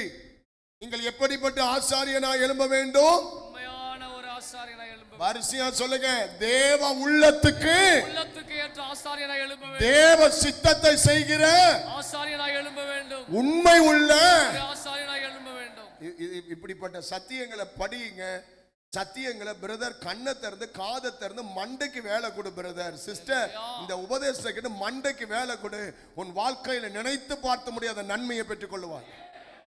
அல்லேலூயா. ஆசாரியன் என்று சொன்ன உடனேயே நீங்க என்ன நினைக்க கூடாது? ஆசாரியன்னா எழுத்தின்படி யார் தெரியுமா? பாஸ்டர். ஆசாரியன் யாரு? பாஸ்டர். அப்படி நினைக்க கூடாது. ஆசாரியன் என்றால் ஆமென் பாஸ்டர் தான் ஆசாரியன். மேடையில் இல்லைங்க, நம்ம எல்லாருமே ஆசாரியன். நம்ம எல்லாருமே யாரு? அதுக்கான வசனம் வெளிப்படுத்தல் 1:6 படிங்க தம்பி. வெளிப்படுத்தல் 1:6. நம்மிடத்தில் அன்பு கூர்ந்து தமது இரத்தத்தினாலே நம்முடைய பாவங்களை நம்மை கழுவி, அவருடைய இரத்தத்தினாலே நம்முடைய பாவத்தை கழுவி, தம்முடைய பிதாவாகிய தேவனுக்கு முன்பாக, ஆண்டவர் பிதாவாகிய தேவனுக்கு முன்பதாக நம்மை இப்ப கை வைங்க, நெஞ்சில கை வைங்க. நம்மை ராஜாக்களும் ஆசாரியர்களும் ஆக்கின அவருக்கு மகிமையும் வல்லமையும் என்றென்றைக்கும் உண்டாயிருப்பதாக. ஆமென். இப்ப சொல்லுங்க, யார் ஆசாரியன்? நம்ம எல்லாரும் ஆசாரியன். இயேசுவின் இரத்தத்தினால் யாரெல்லாம் கழுவப்பட்டார்களோ அவர்கள் எல்லாம் யாரு? ஆசாரியன். அப்ப நீங்க யாரா எழும்ப வேண்டும்? அல்லேலூயா. நீங்க ஆசாரியன் என்று சொன்னால் அவனுக்கென்று ஒரு பிரமாணம் உண்டு. கவனிங்க, ஆசாரியன் என்றால் அவனுக்கென்று ஒரு ஆராதனை ஸ்டைல் உண்டு. ஆசாரியன் என்றால் அவனுக்கென்று கவனிங்க ஆளுகை உண்டு. ஆசாரியன் என்றால் அவனுக்கென்று ஒரு வாழ்க்கை உண்டு. இங்க பாருங்க, எல்லாரையும் போல வாழ முடியாது. இங்க பாருங்க, எல்லாரையும் போல வாழ முடியாது. ஆசாரியன் என்றால் அவனுக்கென்று ஒரு வாழ்க்கை உண்டு. ஆசாரியன் என்றால் அவன் இப்படித்தான் அவன் வாழ வேண்டும் என்கிற பிரமாணம் உண்டு. ஆசாரியன் என்றால் எங்கேயும் வாழ முடியாது, தேவன் சொன்ன இடத்தில்தான் வாழ வேண்டும் என்கிற ஒரு சட்ட திட்டம் உண்டு. ஆசாரியன் என்றால் கவனிங்க, அவன் பிரமாணத்தின் படிதான் அவன் உட்காரணும். ஆசாரியன் என்றால் பிரமாணத்தின் படிதான் எழும்பணும். ஆசாரியன் என்றால் பிரமாணத்தின் படிதான் உடுத்தணும். ஆசாரியன் என்றால் பிரமாணத்தின் படிதான் குடிக்கணும். ஆசாரியன் என்றால் பிரமாணத்தின் படிதான் புசிக்கணும். ஆசாரியன் என்றால் வேத பிரமாணத்தின் படிதான் அவன் தரையிலையோ பாயிலையோ கட்டிலையோ அவன் படுக்கணும். இப்படி நிறைய சத்தியம் இருக்கிறது. நீங்க எல்லாம் யாரு? அல்லேலூயா, அல்லேலூயா. கவனிங்க, ஆசாரியன் என்றால் பலி செலுத்த போகும்போது தன்னை காத்துக் கொள்ளணும். அல்லேலூயா. ஆசாரியன் என்றால் பரிசுத்த ஸ்தலத்துக்குள்ளே நுழைவதற்கு அதற்கென்று ஒரு தகுதியான வஸ்திரம் உடுத்தணும். கவனிங்க, நிறைய ஊழியக்காரர்கள் மேடையில கருப்பு கலர்ல அதை போட்டு இதை போட்டு கோட்டை போட்டு டைய போட்டு காடு வாங்குது, வீடு போகுது, சபாரியும் குர்தாவும் பஞ்சாபியும் கிஞ்சாபியும் போட்டுக்கிட்டு குரங்கு சேட்டை காட்டிட்டு இருக்கிறான் நிறைய பாஸ்டர் மேடையில. ஆசாரியன் என்றால் அவன் பலி செலுத்த போகும்போது, ஆசாரியன் என்றால் பரிசுத்த ஸ்தலத்துக்குள் நுழைவதற்கு அதற்கென்று ஒரு தகுதியான வஸ்திரம் இருக்கிறது. ஆசாரியன் பரிசுத்த ஸ்தலத்துக்குள் போகும்போது அவனுக்கென்று ஒரு தனி யோக்கிய தன்மை பரிசுத்தம் இருக்கிறது. அல்லேலூயா. ஆசாரியன் ஆசரிப்பு கூடாரத்தின் காரியத்தை மட்டும் அவன் கவனிக்குமே தவிர உலக காரியத்தை எல்லாம் ஆசாரியன் தலையில் எடுத்து போட்டுக்க கூடாது. உங்களுக்கு சொல்ற புரியுதா? புரியுதா? நிறைய இடத்துல பார்க்கணும். அன்னைக்கு ஒரு பாஸ்டர் பார்க்கிறேன், ஒரு பை வச்சிருக்காரு. இவ்வளவு பெரிய பையை தூக்கிட்டு போனாலும் அந்த பையோட போராடுன்னு பார்த்தா நிறைய பைபிள், பெரிய பைபிள் வச்சிருப்பாரு போல, வியாக்கியானம் வச்சிருப்பாரு போல, டைரி இருக்கும் போலன்னு பார்த்தா திறந்து என் பக்கத்தை உட்காந்து எடுக்கிறாரு. பைபிளோட சேர்த்து ஒரு பெரிய ஆல்பம் எடுக்கிறாரு. என்ன வேலை செய்ய தெரியுமா? பொண்ணு பார்க்குற வேலை செய்யறாரு. பைபிள் என்ன வச்சிருக்காரு? புரோக்கர் வேலை செய்யறாரு பாஸ்டர். ஆம்பளை போட்டவும் பொம்பளை போட்டோ வச்சுட்டு இந்த பையன் இருக்கான், பொண்ணு இருக்கான், அந்த பையன் இருக்கான், இது நாள் கத்தர் எனக்கு காணிக்க பையனை பார்த்து கொடுத்தா பணம் கொடுக்கும், கமிஷன். பையனை பார்த்து கொடுத்தா ஒரு அமௌண்ட், பொண்ணை பார்த்து கொடுத்தா அப்புறம் ரெண்டு பக்கம். சரி, ரெண்டையும் நீங்களே பார்த்தா எனக்கு ரெண்டு பக்கம் அமௌண்ட். ஆசாரியனா? ஆசாரியனா? ஆசாரியன் என்றால் அன்பு கர்த்தருடைய பிள்ளைகளை ஆசரிப்பு கூடாரத்தின் மேல் உலக வேலையை தூக்கி தலையில போட்டுட்டு சுத்தக்கூடாது. ஐயா வியத்தான இன்றைக்கு நாம் ஒவ்வொருவரும் தேவனுக்காக ஒரு நல்ல ஆசாரியனாக எழும்ப வேண்டிய நேரம் இதுதான். அல்லேலூயா. ஆண்டவராகிய இயேசு கிறிஸ்துவின் இரத்தத்தினால் நம்மை சுத்திகரித்து கைதட்டி ஆசாரியனாய் மாற்றி இருக்கிறார். அல்லேலூயா. இப்ப கவனிங்க, ஒரு ஆசீர்வாதம் சொல்றேன். நீங்க ஆசாரியனாய் மாற்றப்பட்டால் என்ன நடக்கும்? நீங்க ஆசாரியனாய், எத்தனை பேர் ஆசாரியனாய் மாற விருப்பம்? ரொம்ப கவனம். ஆசாரியன்னா உட்காரணும், பைபிள் படி தான் என்ன செய்யணும். பாருங்க, பைபிள்ல எல்லாம் அர்த்தம் இருக்க நேரம் இல்லை. ஒரு ஆசாரியன் சேர்ல உட்காரும் போதும் வேதத்தின்படி உட்காரணுமா, எழும்பும் போதும் வேதத்தின்படி எழும்பணுமா, படுக்கும் போது கூட வேதத்தின்படி தான் படுக்கணுமா? நல்லா கவனிக்கணும், நல்லா விலகணும். எத்தனை பேருக்கு ஆசாரியனாய் மாற விருப்பம்? எதுக்குடா இந்த வம்பு, இப்படியே இருந்துட்டு அப்படியே நம்ம பாட்டுக்க போக வேண்டிய இடத்துக்கு போவோம். இல்ல, ஆசாரியனுக்காக தான் தேவன் பரலோக ராஜ்யத்தை ஆயத்தப்படுது. அல்லேலூயா. ஆசாரியனாய் மாற்றப்பட்டால் ஆண்டவர் எந்த நன்மையை தருகிறார்? எபிரேயர் 9:11. சீக்கிரம், எபிரேயர் 9:11. கிறிஸ்துவானவர் வரப்போகிற நன்மைக்குரிய பிரதான ஆசாரியராய் வெளிப்பட்டு இனி வரப்போகிற நாட்களிலே என் நன்மையை பெற்றுக்கொள்ள வேண்டும் என்றால் நீங்கள் ஆசாரியனாக மாற வேண்டும். எத்தனை பேருக்கு இனி வருகிற நாட்களில் நன்மை வேணும்? சரி, ஒரு கேள்வி கேட்கிறேன். உலகத்தில் இனிமே நன்மை அதிகமா நடக்க போகுதா, தீமை அதிகமா நடக்க போகுதா?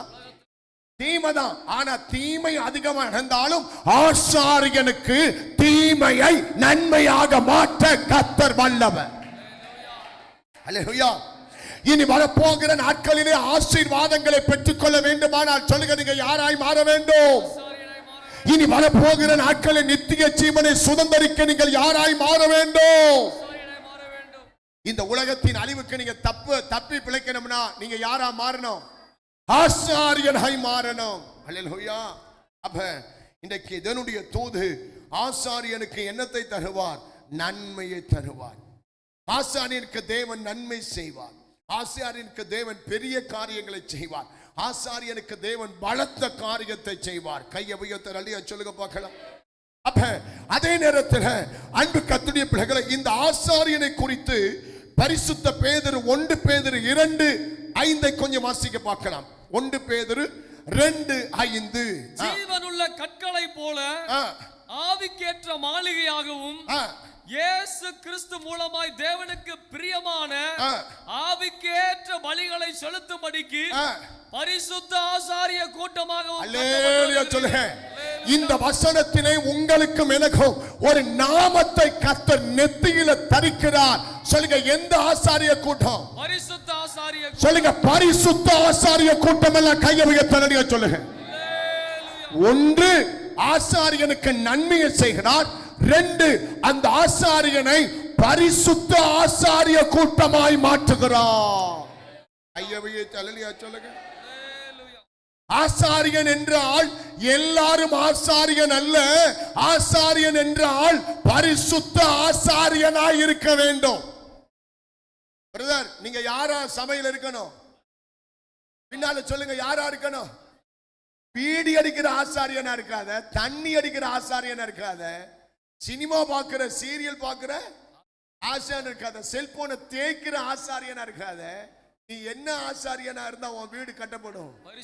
பரிசுத்த ஆசாரியனா இருக்கணும். அல்லேலூயா. இந்த மார்க்கத்துடைய பெயர் பரிசுத்த மார்க்கம்.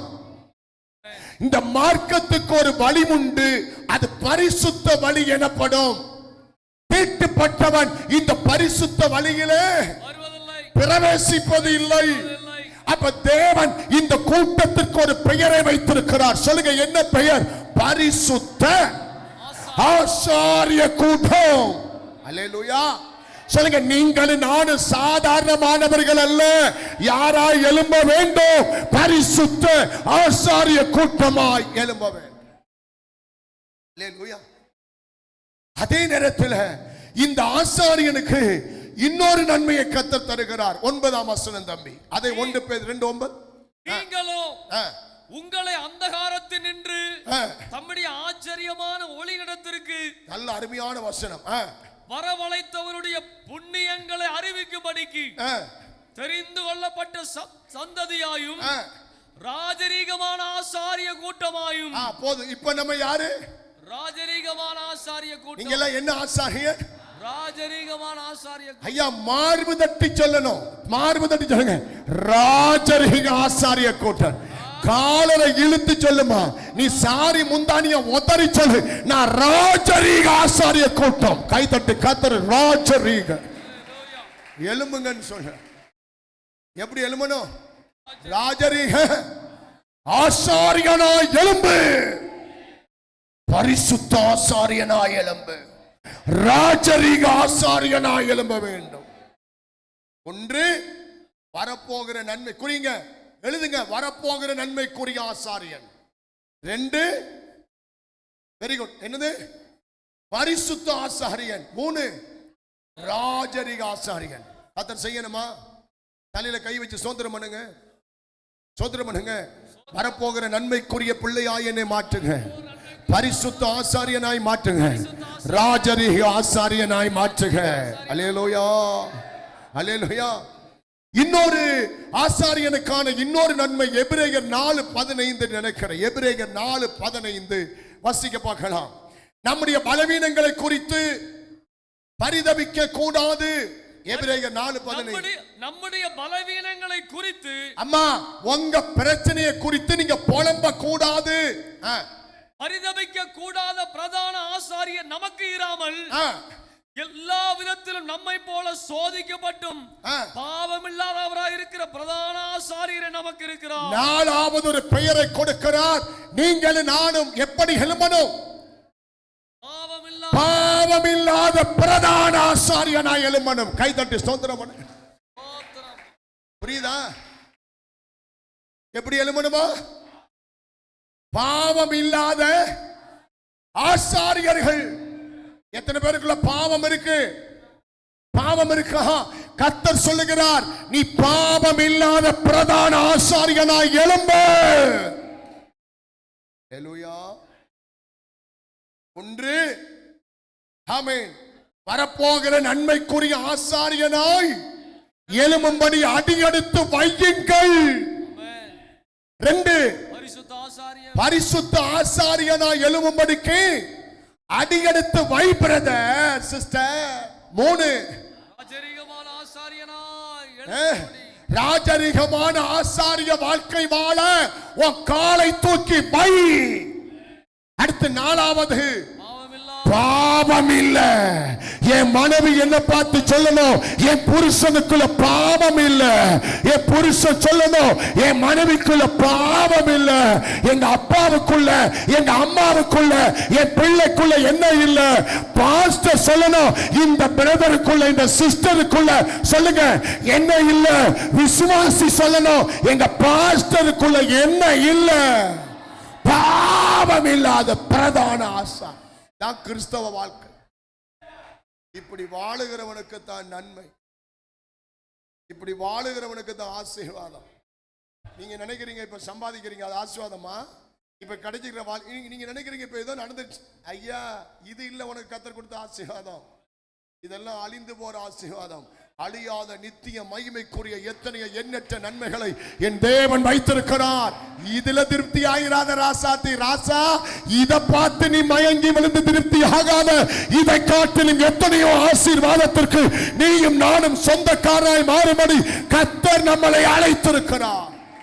இந்த அறிவு உள்ளவர்கள் அதற்கு ஆஸ்வாத்துக்குள் புறப்படுவார்கள்.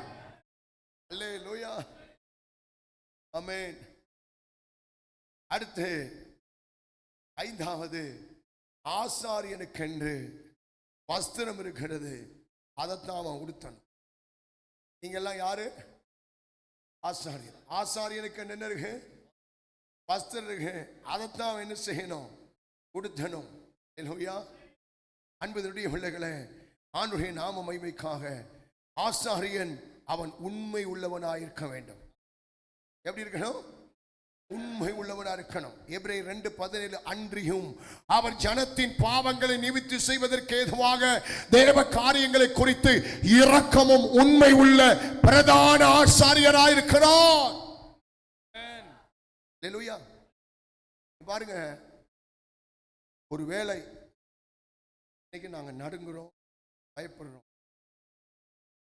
உண்மையா இருக்க நாங்க என்ன செய்யணும்? எந்த விஷயத்துல எங்க உண்மை கெட்டு யாரும் சந்தேகப்படுற அளவுக்கு நாங்கள் வாழ்ந்துடக்கூடாது. ஆண்டவரே, எந்த அளவுக்கு உண்மையா இருக்கணும், இன்னும் எங்களுக்கு அது சொல்லித்தாங்கன்னு ஒன்னொன்னையும் பார்த்து பார்த்து தான் நாங்கள் காலடி எடுத்து வைக்கணும்.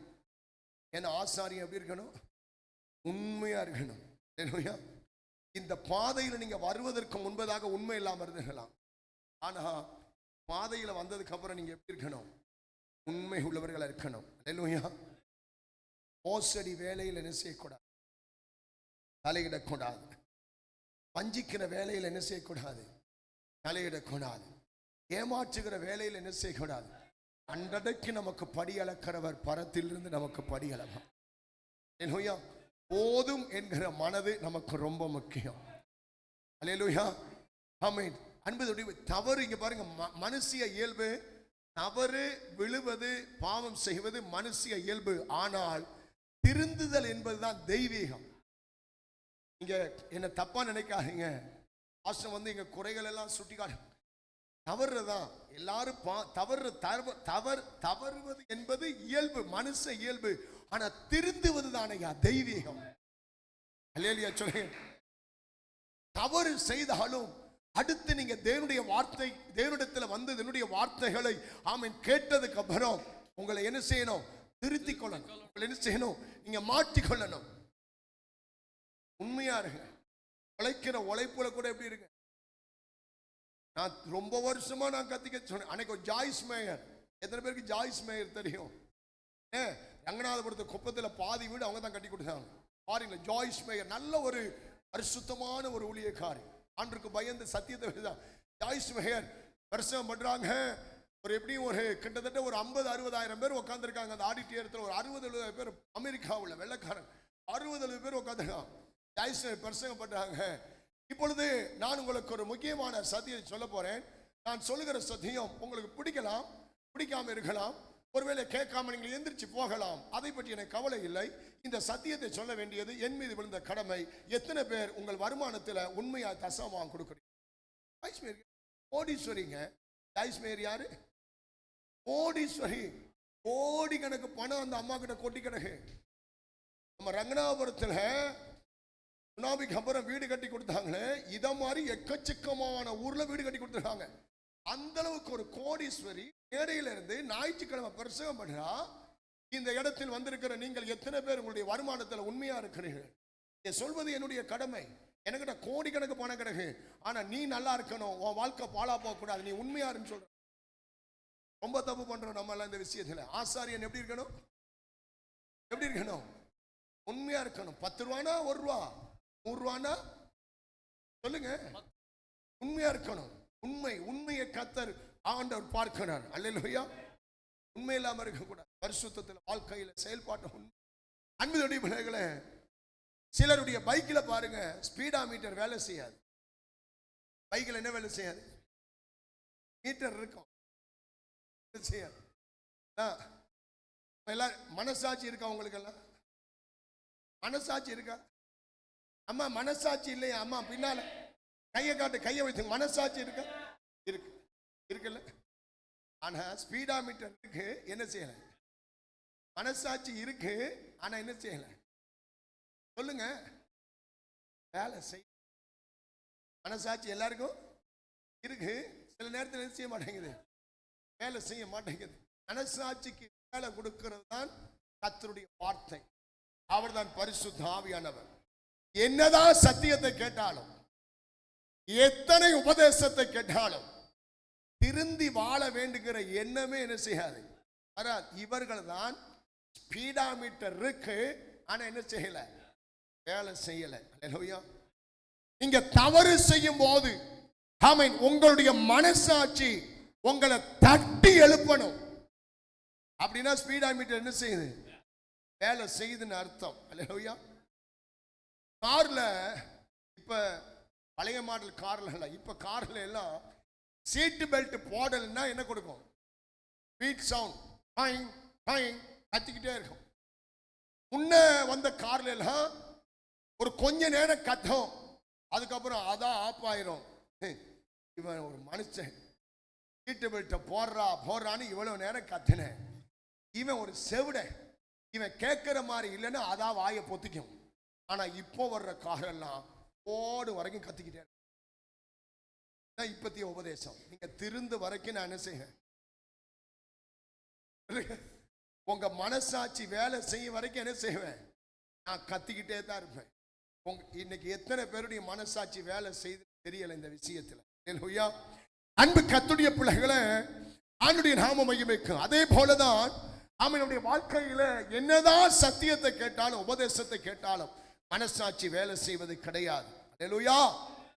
சரியான நேரத்திற்கு ஆராதனைக்கு வாருங்கள். ஸ்பீடா மீட்டர் என்ன செய்யல? சுத்திகரிப்பு ஆராதனை இல்லாமல் திருவிருந்து எடுக்காதீர்கள். ஸ்பீடா மீட்டர் இருக்கு, என்ன செய்யல? மனசாட்சி இருக்கு, மனசாட்சி வேலை செய்யல. ஆமென். உழைக்கிற வருமானத்திலே கர்த்தர் கொடுக்கிற ஒவ்வொரு பொருள் உழைப்பிலே நீ ஆமென் உண்மையா இரு. உள்ள ஸ்பீடா மீட்டர் என்ன செய்யல? சொல்லுங்க, என்ன செய்யல? ஐயா, மத்த எல்லாத்துக்கும் வேலை செய்யுது. பவுடர் அடிக்க வேலை செய்யுது, லிப்டிக் அடிக்க வேலை செய்யுது, அகமாட்ட வேலை செய்யுது. தானே? சொல்லுங்க, பொய்யா? உங்க ஏர்டெல் ரீசார்ஜ் நாளைக்கு முடிய போகுது, இன்னைக்கு என்ன செய்யுது? மனசாட்சி இன்னைக்கு ஸ்பீடா மீட்டர் வேலை செய்யுது. நாளைக்கு முடிய போகுது ரீசார்ஜ், இன்னைக்கு ஸ்பீடா மீட்டர் வேலை செய்யுது. வீட்டு வாடகை கரெக்ட் டைமுக்கு மனசாட்சி என்ன செய்யுது? கரண்ட் பில்லு கரெக்ட் டைமுக்கு மனசாட்சி என்ன செய்யுது? வேலை செய்யுது. ஆனா கர்த்தருடைய காரியத்தில் ஸ்பீடா மீட்டர் அருந்து கிடக்கு. உண்மை உள்ள ஆசாரியனா எழும்ப வேண்டும். அல்லேலூயா. கணவனுடைய மனசாட்சி தான் ரொம்ப வேதனையா இருக்கும். கணவனுடைய மனசாட்சி தான் வேலை செய்யலன்னு பார்த்தா மனைவி மனசாட்சி, ஏன்னா சாடிக்கு ஏத்த மூடிதான் என்ன செய்யுது? இணைஞ்சிருக்கு. அட ஒண்ணு கணவனுடைய ஸ்பீடா மீட்டர் தான் அறுந்து கிடக்குன்னு பார்த்தா இங்க மனைவி ஸ்பீடா மீட்டரும் அறுந்து கிடக்கு. ஏதாச்சும் ஒன்னாவது வேலை செய்யணும் பார்த்தா ரெண்டுமே எப்படி கிடக்கு? அருந்து போய் கிடக்கு. எப்படி கர்த்தர் நம்முடைய உண்மையை பார்த்து ஆஸ்வதிப்பார். அல்லேலூயா. நாம் சீர்பட வேண்டும், நாம் குணப்பட வேண்டும். நாம் தவறுகள் செய்யும் போது, பாவம் செய்யும் போது நம்முடைய மனசு நம்மளை அடிச்சுக்கிட்டே இருக்கணும். எத்தனை பேருடைய மனசாட்சி அடிக்குதா? மனசாட்சிக்கிட்ட அடி வாங்கியிருக்கீங்களா?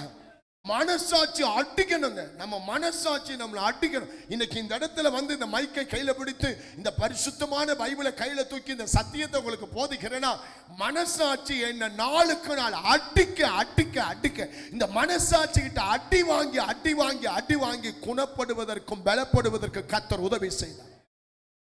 நீங்க தவறு செய்யும் போது பிரதர், உங்க மனசாட்சி உங்களை அடிக்குதா? அம்மா சொல்லுங்க, உங்க மனசாட்சி அடிக்குதா? எத்தனை பேர் அடி வாங்கி இருக்கீங்க? அடி வாங்கினாதான் நீங்க திருந்துவீங்க. மனசாட்சி அடிக்கணும்.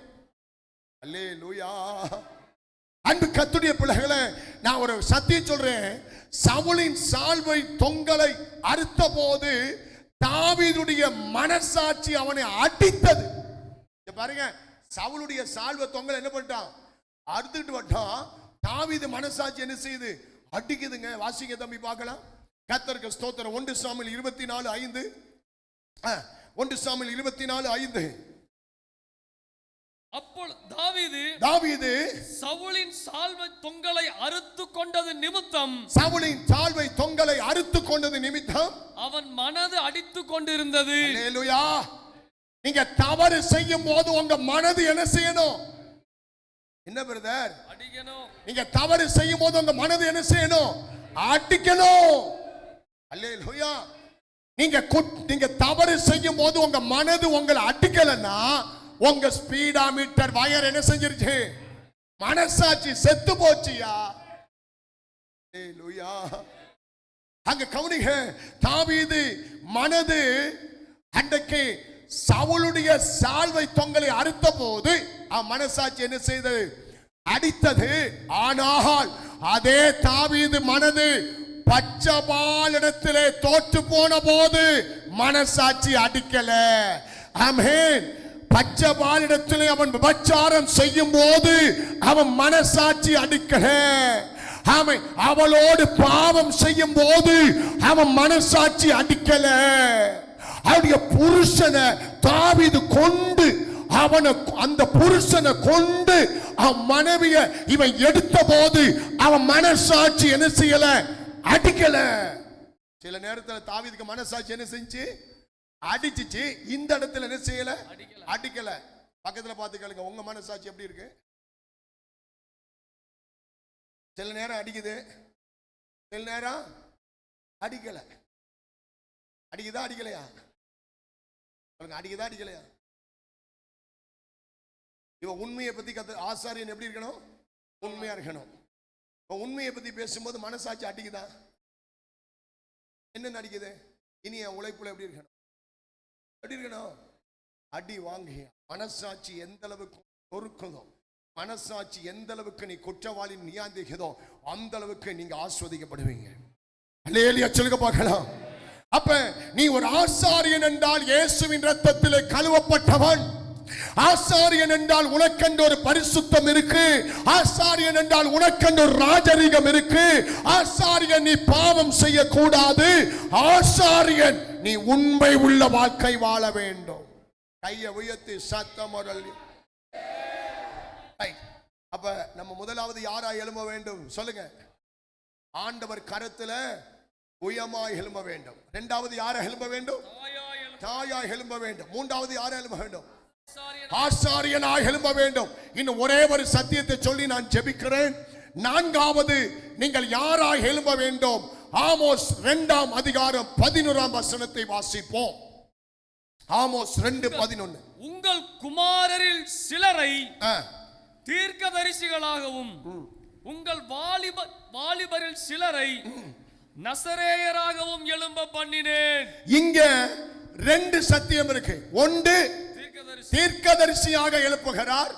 2 நசரேயர். எத்தனை பேருக்கு உங்க பிள்ளைகள் தீர்க்கதரிசியாக எழும்ப வேண்டும்? அல்லேலூயா. நம்ம சபையில் இருக்கிற பிள்ளைகள் யார் எழும்பணும்? தீர்க்கதரிசினா என்னது? வரப்போகிற காரியத்தை முன்னுக்கே சொல்லணும். உங்க பிள்ளைங்க எல்லாம் யார் அழுமணும்? நம்ம சபையில இல்லையே. நான் ஏற்கனவே சொன்னேன், சபையில போயிருக்கிற 8 வயசு பையன் அடிக்கிறான் தீர்க்க தரிசனம். எப்படி அடிக்கிறான்? இங்க பாருங்க, எல்லாம் சத்தமா கை தொட்டி ஆராதிக்கிறாங்க. முன்னுக்கு நின்ன 8 வயசு பையன் என்ன கத்துறான் தெரியல, லுரி விட்டான் பாருங்க, கத்தி விட்டான். அபிஷேகம் இறங்கிட்டு கத்தி விட்டான் பாருங்க. ஆல் சபையும் சைலண்ட் ஆயிடுச்சு. தீர்க்க தரிசனம். தேவனுடைய ஜனமே, 8 வயசு பையன் கத்துறாங்க சபையில. எப்படி கத்துறான்? தேவ ஜனமே, என் தெய்வத்தை குறித்த பயம் உங்களுக்கு இல்லாமல் போனது என்ன? தீர்க்க தரிசனம். எத்தனை வயசு பையன்? தம்பி நல்லா கவனிப்பா, கவனி. உங்க பிள்ளைங்க யாரா எழுப்பணுமா? உங்க பிள்ளைகளை நீங்க யாரா எழுப்பணுமா? பிள்ளைகளை நீங்க நசரேயனா எழுப்பணும். உங்க பிள்ளைகளை நீங்க தீர்க்கதரிசியா எழுப்பணும். எம்மாங்காய் அல்ல, ஓடு மொட்டி முட்டாளாய் அல்ல, தின்னி பண்டாரமாய் அல்ல, தின்னுட்டு மலாந்து படுத்து பன்னிக்குட்டி மாறி அப்படி இல்ல. பிள்ளைகளை ஜபத்துல எழுப்புங்க. உங்க பிள்ளைகளை நசரேயனா எழுப்புங்க. உங்க பிள்ளைகளை தீர்க்கதரிசியா. பைபிள் சொல்லுது, உங்க பிள்ளைகளை நான் தீர்க்கதரிசியா எழுப்புவேன். பிள்ளைங்களை நல்லா ஜெபிக்கணும். எப்படி இருக்கணும்? எப்படி இருக்கணும்? எல்லாம் ஒரு மாதிரி பாக்குறீங்க. பிள்ளைகள் தீர்க்கதரிசியா எழுப்பணும். ஐசக் கூட கொஞ்ச நாளைக்கு முன்னுக்கு நிறைய வெளிப்பாடு சொன்னோம். சொன்னது எல்லாமே உண்மை. இந்த மாதிரி எல்லா பிள்ளைகளும் என்ன செய்யணும்? தீர்க்கதரிசிகளா எழுகணும். வசனத்தில் 2 சத்தியம்.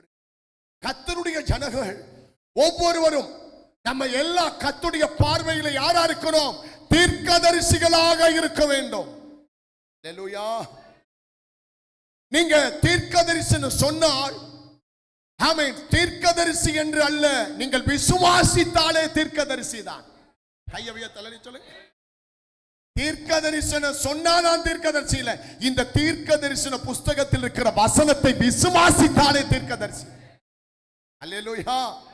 நீங்க இந்த வசனத்தின்படி வாழ்ந்தாலே யாரு? தீர்க்கதரிசி தான். அல்லேலூயா. நீங்க சபையில கேட்கிற சத்தியங்களுக்கு ஆமென் கீழ்ப்படிந்தால் சொல்லுங்க, நீங்க யாரு? நீங்க சபையில பக்தி விருத்தி உங்களால வந்தாலே நீங்க சபையில யாரு? கர்த்தர் இனி வருகிற நாட்களில் இந்த சபையில கர்த்தர் தீர்க்கதரிசிகளை எழுப்ப வேண்டும். கைதட்டி ஸ்தோத்திரம். நல்லா கைதட்டி ஸ்தோத்திரம். அல்லேலூயா. அவனுங்க நல்ல சத்தியம். உங்களுக்குரிய தீர்க்க தரிசனம் இருக்கிறது. பாருங்க, உங்க ஒவ்வொருவருக்குரிய தீர்க்க தரிசனம் இருக்கு. நீங்க ஆண்டவர்கிட்ட கேட்கணும், நான் யார்? நான் எப்படி பண்ணவன்? என் வாழ்க்கை எப்படி இருக்கும்? என் குடும்பம் எப்படி இருக்கும்? ஆண்டவர்கிட்ட கேட்டு தான் உன் வாழ்க்கையை ஸ்டார்ட் பண்ணணும். புரியுதா உங்களுக்கு? நீங்களாம் உங்க வாழ்க்கையை ஸ்டார்ட் பண்ணீங்கன்னா கொஞ்சம் இழுத்து பறிச்சு மேடு பள்ளம், அதுக்கு நீங்க தான் உத்தரவாதி. ஏதோ ஆண்டவர்கிட்ட கேட்டு மேல வந்துருங்க. ஆனா இனி இருக்கிற பிள்ளைகளை பார்த்து நான் சொல்றேன், உங்க எதிர்காலத்தை ஆண்டவர்கிட்ட தீர்க்க தரிசனமா நீங்க கேட்கணும். ஆண்டவர்கிட்ட கேட்கணும், ஆண்டவரே என்னுடைய வாழ்க்கை என்ன? என்னுடைய எதிர்காலம் என்ன? என்ன குறித்து உங்க திட்டம் என்ன? இது உங்களுக்குரிய தீர்க்க தரிசனம். அல்லேலூயா. அடுத்து நீங்க தீர்க்கதரிசிகளா எழுப்புனா உங்க குடும்பத்துக்குரிய தீர்க்க தரிசனம் இருக்கு. எத்தனை பேர் இந்த இடத்துல உங்க குடும்பத்தில் நடக்க போற சம்பவத்தை தேவன் முன்கூட்டி காமிச்சிருக்காரா? என்ன காமிச்சாரு? உங்க குடும்பத்தில் நடக்க போற சம்பவத்தை முன்னுக்கே காமிச்சாரா? ஆபத்துகள், அழிவுகள், பொல்லாப்புகள், நன்மைகள் காமிச்சிருக்காரா? நீங்க தீர்க்கதரிசிகளாய் உங்க குடும்பத்துக்குரிய தீர்க்க தரிசனம் இருக்கிறது. சபைக்கு தீர்க்க தரிசனம் இருக்கு. எத்தனை பேருக்கு சபையை பற்றி ஆண்டவர் தீர்க்க தரிசனம் சொல்லி இருக்கிறாரா? இந்த சபையில சொல்லிருக்கா? சபைக்குரிய தீர்க்க தரிசனம், மற்றவர்களுக்குரிய தீர்க்க தரிசனம், தேசத்துக்குரிய தீர்க்க தரிசனம். அப்ப நீங்க யாரா எழும்ப வேண்டும் சொல்லுங்க? தீர்க்கதரிசிகளாக எழும்ப வேண்டும். அல்லேலூயா. உங்க தனிப்பட்ட வாழ்க்கையினுடைய தீர்க்க தரிசனத்தை ஆண்டவர் சமூகத்தில் பெற்றுக்கொள்ளும்படிக்கு நீங்கள் தீர்க்கதரிசிகளாக எழும்புங்க. உங்க குடும்பத்தை குறித்த தீர்க்க தரிசனம். அம்மா, யாரோ ஒரு ஊழியக்காரன், யாரோ ஒரு பாஸ்டர், உங்க பாஸ்டர் உங்க குடும்பத்துக்கு தீர்க்க தரிசனம் சொல்லக்கூடாது. நீயே உன் குடும்பத்தில் ஒரு தீர்க்க தரிசியாய் எழும்பு. உங்க குடும்பத்தின் சம்பவத்தை பாஸ்டருக்கு மறைத்தால் கூட கர்த்தர் உங்களுக்கு மறைக்க மாட்டார். அப்படிப்பட்ட ஜெபத்தில் எழும்பினால் நீங்கள் உங்க குடும்பத்துக்குரிய தீர்க்கதரிசியாய் மாறலாம். கையை உயர்த்தி அல்லேலூயா சொல்லுங்க. வேத புத்தகத்தில் பார்க்கும்போது ஆபிரகாம் எங்கேயும் தீர்க்க தரிசனம் சொல்லல.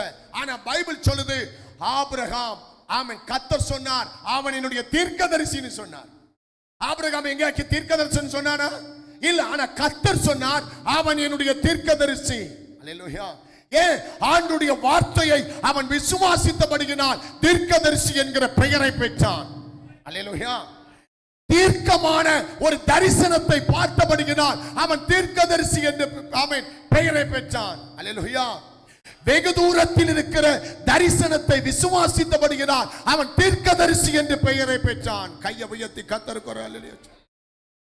ஆபிரகாம் தீர்க்க தரிசனம் சொன்னாரா பைபிள்ல? ஆனா கர்த்தர் என்ன செஞ்சார்? அவனை சொன்னாரா? எங்க இருக்கு வசனம்? அதை காட்டுறேன், வாசிங்க டக்குன்னு. 27 ஆதியாகமம் 27. அந்த மனுஷனுடைய மனைவி அவனிடத்தில் அனுப்பப்படும் போது அந்த மனுஷனுடைய மனைவி அவனிடத்தில் அனுப்பிவிடு, அவன் ஒரு தீர்க்கதரிசி. போதும். ஆபிரகாமை பார்த்து கர்த்தர் சொன்னார் அவன் ஒரு தீர்க்கதரிசி. ஆமென். அவனுடைய மனைவியை அவங்கிட்ட நீ கொண்டு போய் விடு, அவன் ஒரு தீர்க்கதரிசி சொன்னாரா? சொல்லலையா? சொன்னான். அல்லேலூயா. அப்ப நீங்கள் தீர்க்கதரிசியாக எழும்ப வேண்டிய நேரம் இதுதான். ஐயா உயர்த்தி சொல்லுங்க. எல்லாரோடைய கர்த்தர் பேசுவார். எல்லாருக்கும் கர்த்தருடைய வார்த்தை உண்டு. அல்லேலூயா. ஆண்டவர் வார்த்தையினால் பேசுகிற தேவனாய் இருக்கிறார். அல்லேலூயா. அப்ப அன்பு கர்த்தருடைய பிள்ளைகளே, ஆமென் ஸ்தோத்திரம். உங்கள் வீட்டிலே உங்கள் குடும்பத்தில் உபாகமம் 18:15 உன் தேவனாகிய கர்த்தர் என்னை போல ஒரு தீர்க்கதரிசியை சகோதரன் நடுவிலே உன் சகோதரனிலிருந்து எழும்ப பண்ணுவார். உன் சகோதரன் நடுவில் அப்படின்னா உங்க வீட்டில ஒரு தீர்க்கதரிசியை கர்த்தர் எழுப்பணும். உன் குடும்பத்தில் ஒருவனை கர்த்தர் எழுப்புவார். அப்படித்தான் பைபிள் சொல்லுது. உன் சகோதரன் நடுவில் ஒரு தீர்க்கதரிசியை எழுப்புவார். ஆண்டவரே, என் கணவனை குறித்த நிலைமையை எனக்கு நீங்க சொல்லித்தாங்க, காட்டுங்க. என் மனைவியை குறித்த காரியத்தை எனக்கு காட்டுங்க. என் தம்பியை குறித்த நிலைமையை எனக்கு காட்டுங்க. நீ செல்ல தச்சிட்டு உட்கார்ந்து இருந்தா அதை காட்ட மாட்டாரு, பேயை தான் கொண்டு வந்து காட்டுவார். நல்ல ஜெபத்துல ஆமென் வேத தியானத்துல கர்த்தர் சமூகத்தில் இருந்தா உங்க வீட்டு சம்பவத்தை கர்த்தர் உங்களுக்கு கண்ணில் காட்டுவார். அல்லேலூயா. ஒரு வீட்டில் ஒரு தீர்க்கதரிசி இருந்தால் அந்த வீடு எப்படி இருக்கும்? பக்தி விருத்தியா இருக்கும். அல்லேலூயா. ஒரு வீட்டுல பாருங்க, அப்பா வெளியில போறாரு. அப்பா வெளியில போயிட்டு அம்மாவுக்கு தெரியாம தில்லாலங்கடி விளையாட்டு காமிச்சிட்டாரு. என்ன காட்டிட்டாரு? அம்மாவுக்கு தெரியாம தில்லாலங்கடி வீட்டு விளையாட்டை காட்டிட்டு நல்லவன் மாதிரி உள்ள வராரு. தீர்க்கதரிசி அன்னைக்கு அப்பா வந்து செருப்பு கலட்டுறாரு. ரூம்ல இருந்து அலறா, ஆவில நிரம்பி ஆனல், எங்கே வருகிறாய்? அங்கே நில்லு.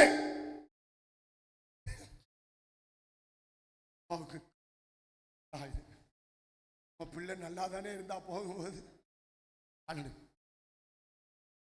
வீட்டுக்கு விரோதமாய் அம்மாவுக்கு விரோதமாய் எப்படிப்பட்ட ஒரு தில்லாலங்கடை விளையாட்டை செய்துவிட்டு துணிகரமாய் உள்ளே வருகிறாய். அங்கே முழங்கால் போட்டு உன் பாவத்தை அறிக்கை பண்ணு. ஆமென். ஒரு தீர்மானத்தோடு உள்ளவா. உள்ள இருந்து என்ன வருது? பிள்ளைகிட்ட இருந்து என்ன வருது? தீர்க்கதரிசனம் வர்றது. அப்பாவுக்கு கால் என்ன செய்யுது? இப்ப அந்த வீட்டுல இருக்க ஒருத்தன் பாவம் செய்வானா? சொல்லுங்க. ஏன் வீட்டுல யார் இருக்கா? நான் சொல்றேன், நம்ம சபையில ஒவ்வொருவரும் தீர்க்கதரிசியாய் கர்த்தர் எழுப்ப வேண்டும். இல்லையா? ஒரு சபையில ஒரு தீர்க்கதரிசி இருந்தா அந்த சபையை பயமா இருக்கும். சபையில ஒரு தீர்க்கதரிசி இருந்தா ஐயோ அப்பா அந்த இன்னைக்கு நம்ம ரொம்ப கரெக்டா போயிடணும், வாரம் ரொம்ப கரெக்டா போகணும், போகலன்னா அது பாசுக்கு முன்னால ஓ அல்லேலூயா, இந்த கலர் சட்டை இந்த கலர் பேண்டோடு ஆமென் ஸ்தோத்திரம் இப்படி வந்திருக்கிற ஒரு நபர், ஓ கர்த்தர் சொல்றார் நேற்றைக்கு முந்தினாம் சபையை என்ன உண்டாயிரும்? பக்தி. அவ கர்த்தர் யாரை எழுப்பணும் சொல்லுங்க. ஆமென். கணவன் ஒரு தீர்க்கதரிசியா எழுப்பினால் எத்தனை ஆசீர்வாதம் சொல்லுங்க.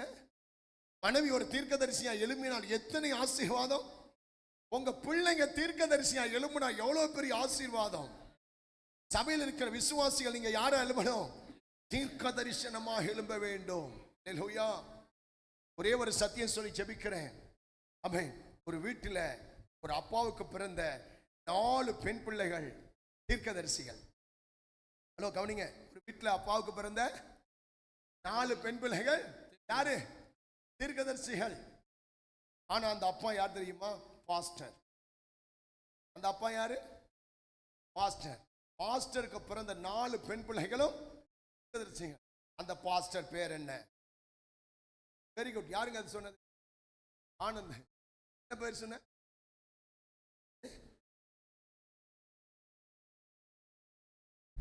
அது பேர் அங்கிருந்து வந்து பிலிப்பு. யார் சொன்னது? பாஸ்டர் பேர் என்ன? பாஸ்டர் பேர் பிறந்த 4 பெண்.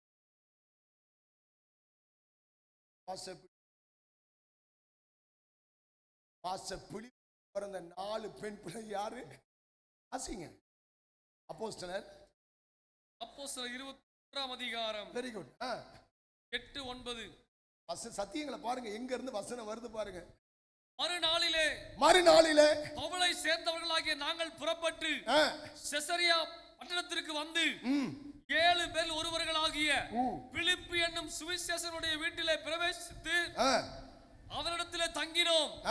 தீர்க்க தரிசனம் சொல்லுகிற பாஸ்டர் பிலிப்புடைய வீட்டிலே தீர்க்க தரிசனம் சொல்லுகிற கன்னியாஸ்திரிகளாகிய கல்யாணம் முடியாத பாஸ்டர் பிலிப்புக்கு பிறந்த 4 பெண் பிள்ளைகளும் 4 திருமணமாகாத கன்னி கழியாத ஆணை தொடாத 4 கன்னியாஸ்திரிகள் பாஸ்டர் பிலிப்புடைய வீட்டிலே வளர்ந்தார்கள். மறுபடியும் 9ஆம் வசனம் வாசிங்க. பெஸ்ட்ல இருந்து தீர்க்க தரிசனம் சொல்லுகிற கன்னியாஸ்திரிகளாகிய 4 குமாரத்திகள் அவனுக்கு இருந்தார்கள். கன்னியாஸ்திரிகளாகிய 4 குமாரத்திகள் அவனுக்கு இருந்தார்கள். பாஸ்டர் பிலிப்பு பெத்த பிள்ளை எல்லாம் யாரு? கன்னியாஸ்திரிகள். வேற யாரு? தீர்க்கதரிசிகள். பாஸ்டர் பிலிப்பு பெத்த 4 பெண் பிள்ளைங்க தீர்க்கதரிசி. பக்கத்துல கையை பிடிச்சு கேளுங்க, நீங்க பெத்த பிள்ளை என்ன? நீங்க பெத்த பிள்ளை என்ன? அவருடைய பெயர் பாஸ்டர். அவருடைய பேர் பிலிப்பு. அவர் பாஸ்டர் ஊழியம் செய்தார். ஆண்டுடைய சுவிசேஷத்தை சொன்னார். பாஸ்டர் பிலிப்பு பெத்த 4 பொம்பளை பிள்ளைங்க தீர்க்கதரிசியா கண்ணி கழியாமல் தீர்க்கதரிசியா இருந்ததுனாலதான் பாஸ்டர் பிலிப்பு போன இடத்துல பேய்கள் ஓடினது, வியாதிகள் குணமானது, மந்திரவாதி மனம் திரும்பினா பெரிய எழுப்புதலை கொடுத்தார். அப்படின்னா சபையில யார் எழும்பணும்? கையை உயர்த்தலடியா சொல்லு. பாஸ்டர் பிலிப்புக்கு 4 பெண் பிள்ளைகள் இருந்தார்கள். 4 பெண் பிள்ளையும் எப்படிப்பட்ட பெண் பிள்ளைகள்? கன்னியாஸ்திரிகளாகிய தீர்க்கதரிசிகளாக இருந்தார்கள். பாஸ்டர் பிலிப்புக்கு பிறந்த ஒரு புள்ள கூட ஊரை சுத்தல. பாஸ்டர் பிலிப்புக்கு பிறந்த ஒரு புள்ள கூட கூத்தாடியா திரியல. பாஸ்டர் பிலிப்புக்கு பிறந்த ஒரு புள்ள கூட கெட்ட பேர் எடுக்கல. பாஸ்டர் பிலிப்புக்கு பிறந்த ஒரு புள்ள கூட பாவம் செய்யல. பாஸ்டர் பிலிப்புக்கு பிறந்த 4 பெண் பிள்ளை யாரா எழும்பிச்சு? சொல்லுங்க. தீர்க்கதரிசியா எழும்பிச்சு. உங்க பிள்ளைகள் யாரா எழும்பணும்? சொல்லுங்க. ஆடி திரிகிற பிள்ளைகள் நமக்கு வேண்டாம். ஜெபிக்கிற பிள்ளைகளை எழுப்பணும். ஊர் சுத்துற பிள்ளை எல்லாம் வேண்டாம். ஜெபிக்கிற பிள்ளைகள். காதல், கத்தரிக்காய், லவ், கவ்வு, இச்சை, கிச்ச, காமம், கீமம், அசுத்தம், கிசுத்தம், பீச்சு, பார்க்கு, கேக்கு, பர்த்டே ஃபங்க்ஷனு, மூஞ்சில தடவுறது, மொகரையில் துப்புறது, கிரீம் எடுத்து எல்லாம் தூக்கி போட்டு வந்து உக்காரு. நீ தீர்க்கதரிசி ஆகலாம். என்ன வேணும்? நீ அவளுக்கு கேக் வெட்டுறேன், இவனுக்கு கேக் வெட்டுறேன், அங்க ஹார்ட் அனுப்புறேன், இங்க ஹார்ட் அனுப்புறேன், உன் ஹார்ட் 2 பொழந்துக்கும் போய் படுத்துருவேன். தயவு செஞ்சு நான் ஜெபிக்க வரமாட்டேன். ஆமா, நீ எங்க ஆட்டு அனுப்புற? போன் எடுத்து நீ ஆட்டு அனுப்புறியா? ஏன் உன் ஆட்டை வெளியே எடுத்து அனுப்பி பாரு. இதை வெட்டி எடுத்து உனக்காக நான் இதை தருகிறேன். இதை வெட்டி எடுத்து எஸ்டி கொரியல் பாக்ஸ்ல வச்சு ஐஸ் வெட்டி போட்டு ஐஸ் அள்ளி இதை வெட்டி எடுக்கும் போது நீ செத்துருவ. அப்புறம் என்ன போன்ல ஆட்டு அனுப்புறது? ஆமென். நம்ம பிள்ளைகள் தீர்க்கதரிசிகளாக, நம்முடைய பிள்ளைகள் ஊழியர்களாக எழும்பட்டும். நம்முடைய பிள்ளைகள் வெளிப்பாடு பெற்றுக் கொள்ளட்டும். நம்முடைய பிள்ளைகள் ஜெபிக்கிறவர்களாக எழும்பட்டும். அல்லேலூயா, அல்லேலூயா. இன்னைக்கு உங்களுக்கும் எனக்கும் தேவன் தருகிற ஆலோசனை, நம்முடைய பிள்ளைகள் யாராக எழும்ப வேண்டும்? அல்லேலூயா. தீர்க்கதரிசியான என்ன? தேவ வார்த்தையை கேட்டு மற்றவர்களுக்கு சொல்லுகணும். நம்ம பிள்ளைகள் எல்லாம் ஆண்டவர் வார்த்தையை மற்றவர்களுக்கு சொல்லுகிற தீர்க்கதரிசிகளாக எழும்ப வேண்டும். அல்லேலூயா சொல்ல பார்க்கலாம். அல்லேலூயா. ஆண்டவருக்கு ஸ்தோத்திரம் சொல்லுங்க. முதலாவது சத்தியம், நீங்கள் கர்த்தருடைய கரத்திலே புயமாக எழும்புங்கள். இரண்டாவது தாயாக எழும்புங்கள். மூன்றாவது, நாலாவது தீர்க்கதரிசியாக எழும்புங்கள். நம்ம யாராக எழும்ப வேண்டும்? ஒரு நாட்களை தியானிப்போம். ஆண்டவரே அப்படி எங்களை எழுப்புங்கன்னு சொல்லி இப்போ நீங்க எல்லாம் எழுப்பி நின்று கண்களை மூடுக பார்க்கலாம். நன்றி ஆண்டவரே. ஆமென். உம்மோடு இருப்பதுதான் உள்ளத்தின் வாஞ்சையை. உண்மை உள்ள ஆசாரியனாக காணிக்கை தசம பாகத்தை கையெடுத்து வைத்துக் கொள்ளுவோம். உம் சித்தம் செய்வதுதான். தம்பிமார் எல்லாம் ஏன் வெளியில போறாங்க? போசுவதர் அவனு அத்தனை பேரையும் உள்ளடுங்க, அத்தனை பேரையும் உள்ளடுங்க, எல்லாரையும் உள்ளடுங்க, எல்லாரையும் உள்ளடுங்க, ஒருத்தனையும் விடாதீங்க. உம்மோடு இரு. கடைசி நேரம் மிக முக்கியம். ஒப்பு கொடுக்கணும். ஒப்பு கொடுக்கும் போது எல்லாரும் உள்ள இருக்கணும். உள்ளத்தின் வாஞ்சையா உம் சித்தம் செய்வதுதான் இதயத்தின் ஏக்கமையா. ஏசையா, ஏசையா. கைகளை உயர்த்தி ஏசையா, ஏசையா, ஏசையா, ஏசையா. கூப்பிடுவோம். ஏசையா, ஏசையா. உம்மோடு இருப்பது. எங்களை எழுப்புங்கப்பா. உள்ளத்தின் வாஞ்சை நாங்க பலன் கொள்ளணுமே. உம் சித்தம் செய்வது ஓ இதய ஏக்கமையா. உங்கள் காணிக்கைகளை தசமபாகத்தை கையில் எடுத்து வைத்துக் கொள்ளுங்க. நான் ஜெபிக்கிறேன். கண்களை மூடி ஜெபிப்போம். எங்களை நேசிக்கிற பரிசுத்த நிறைந்த நல்ல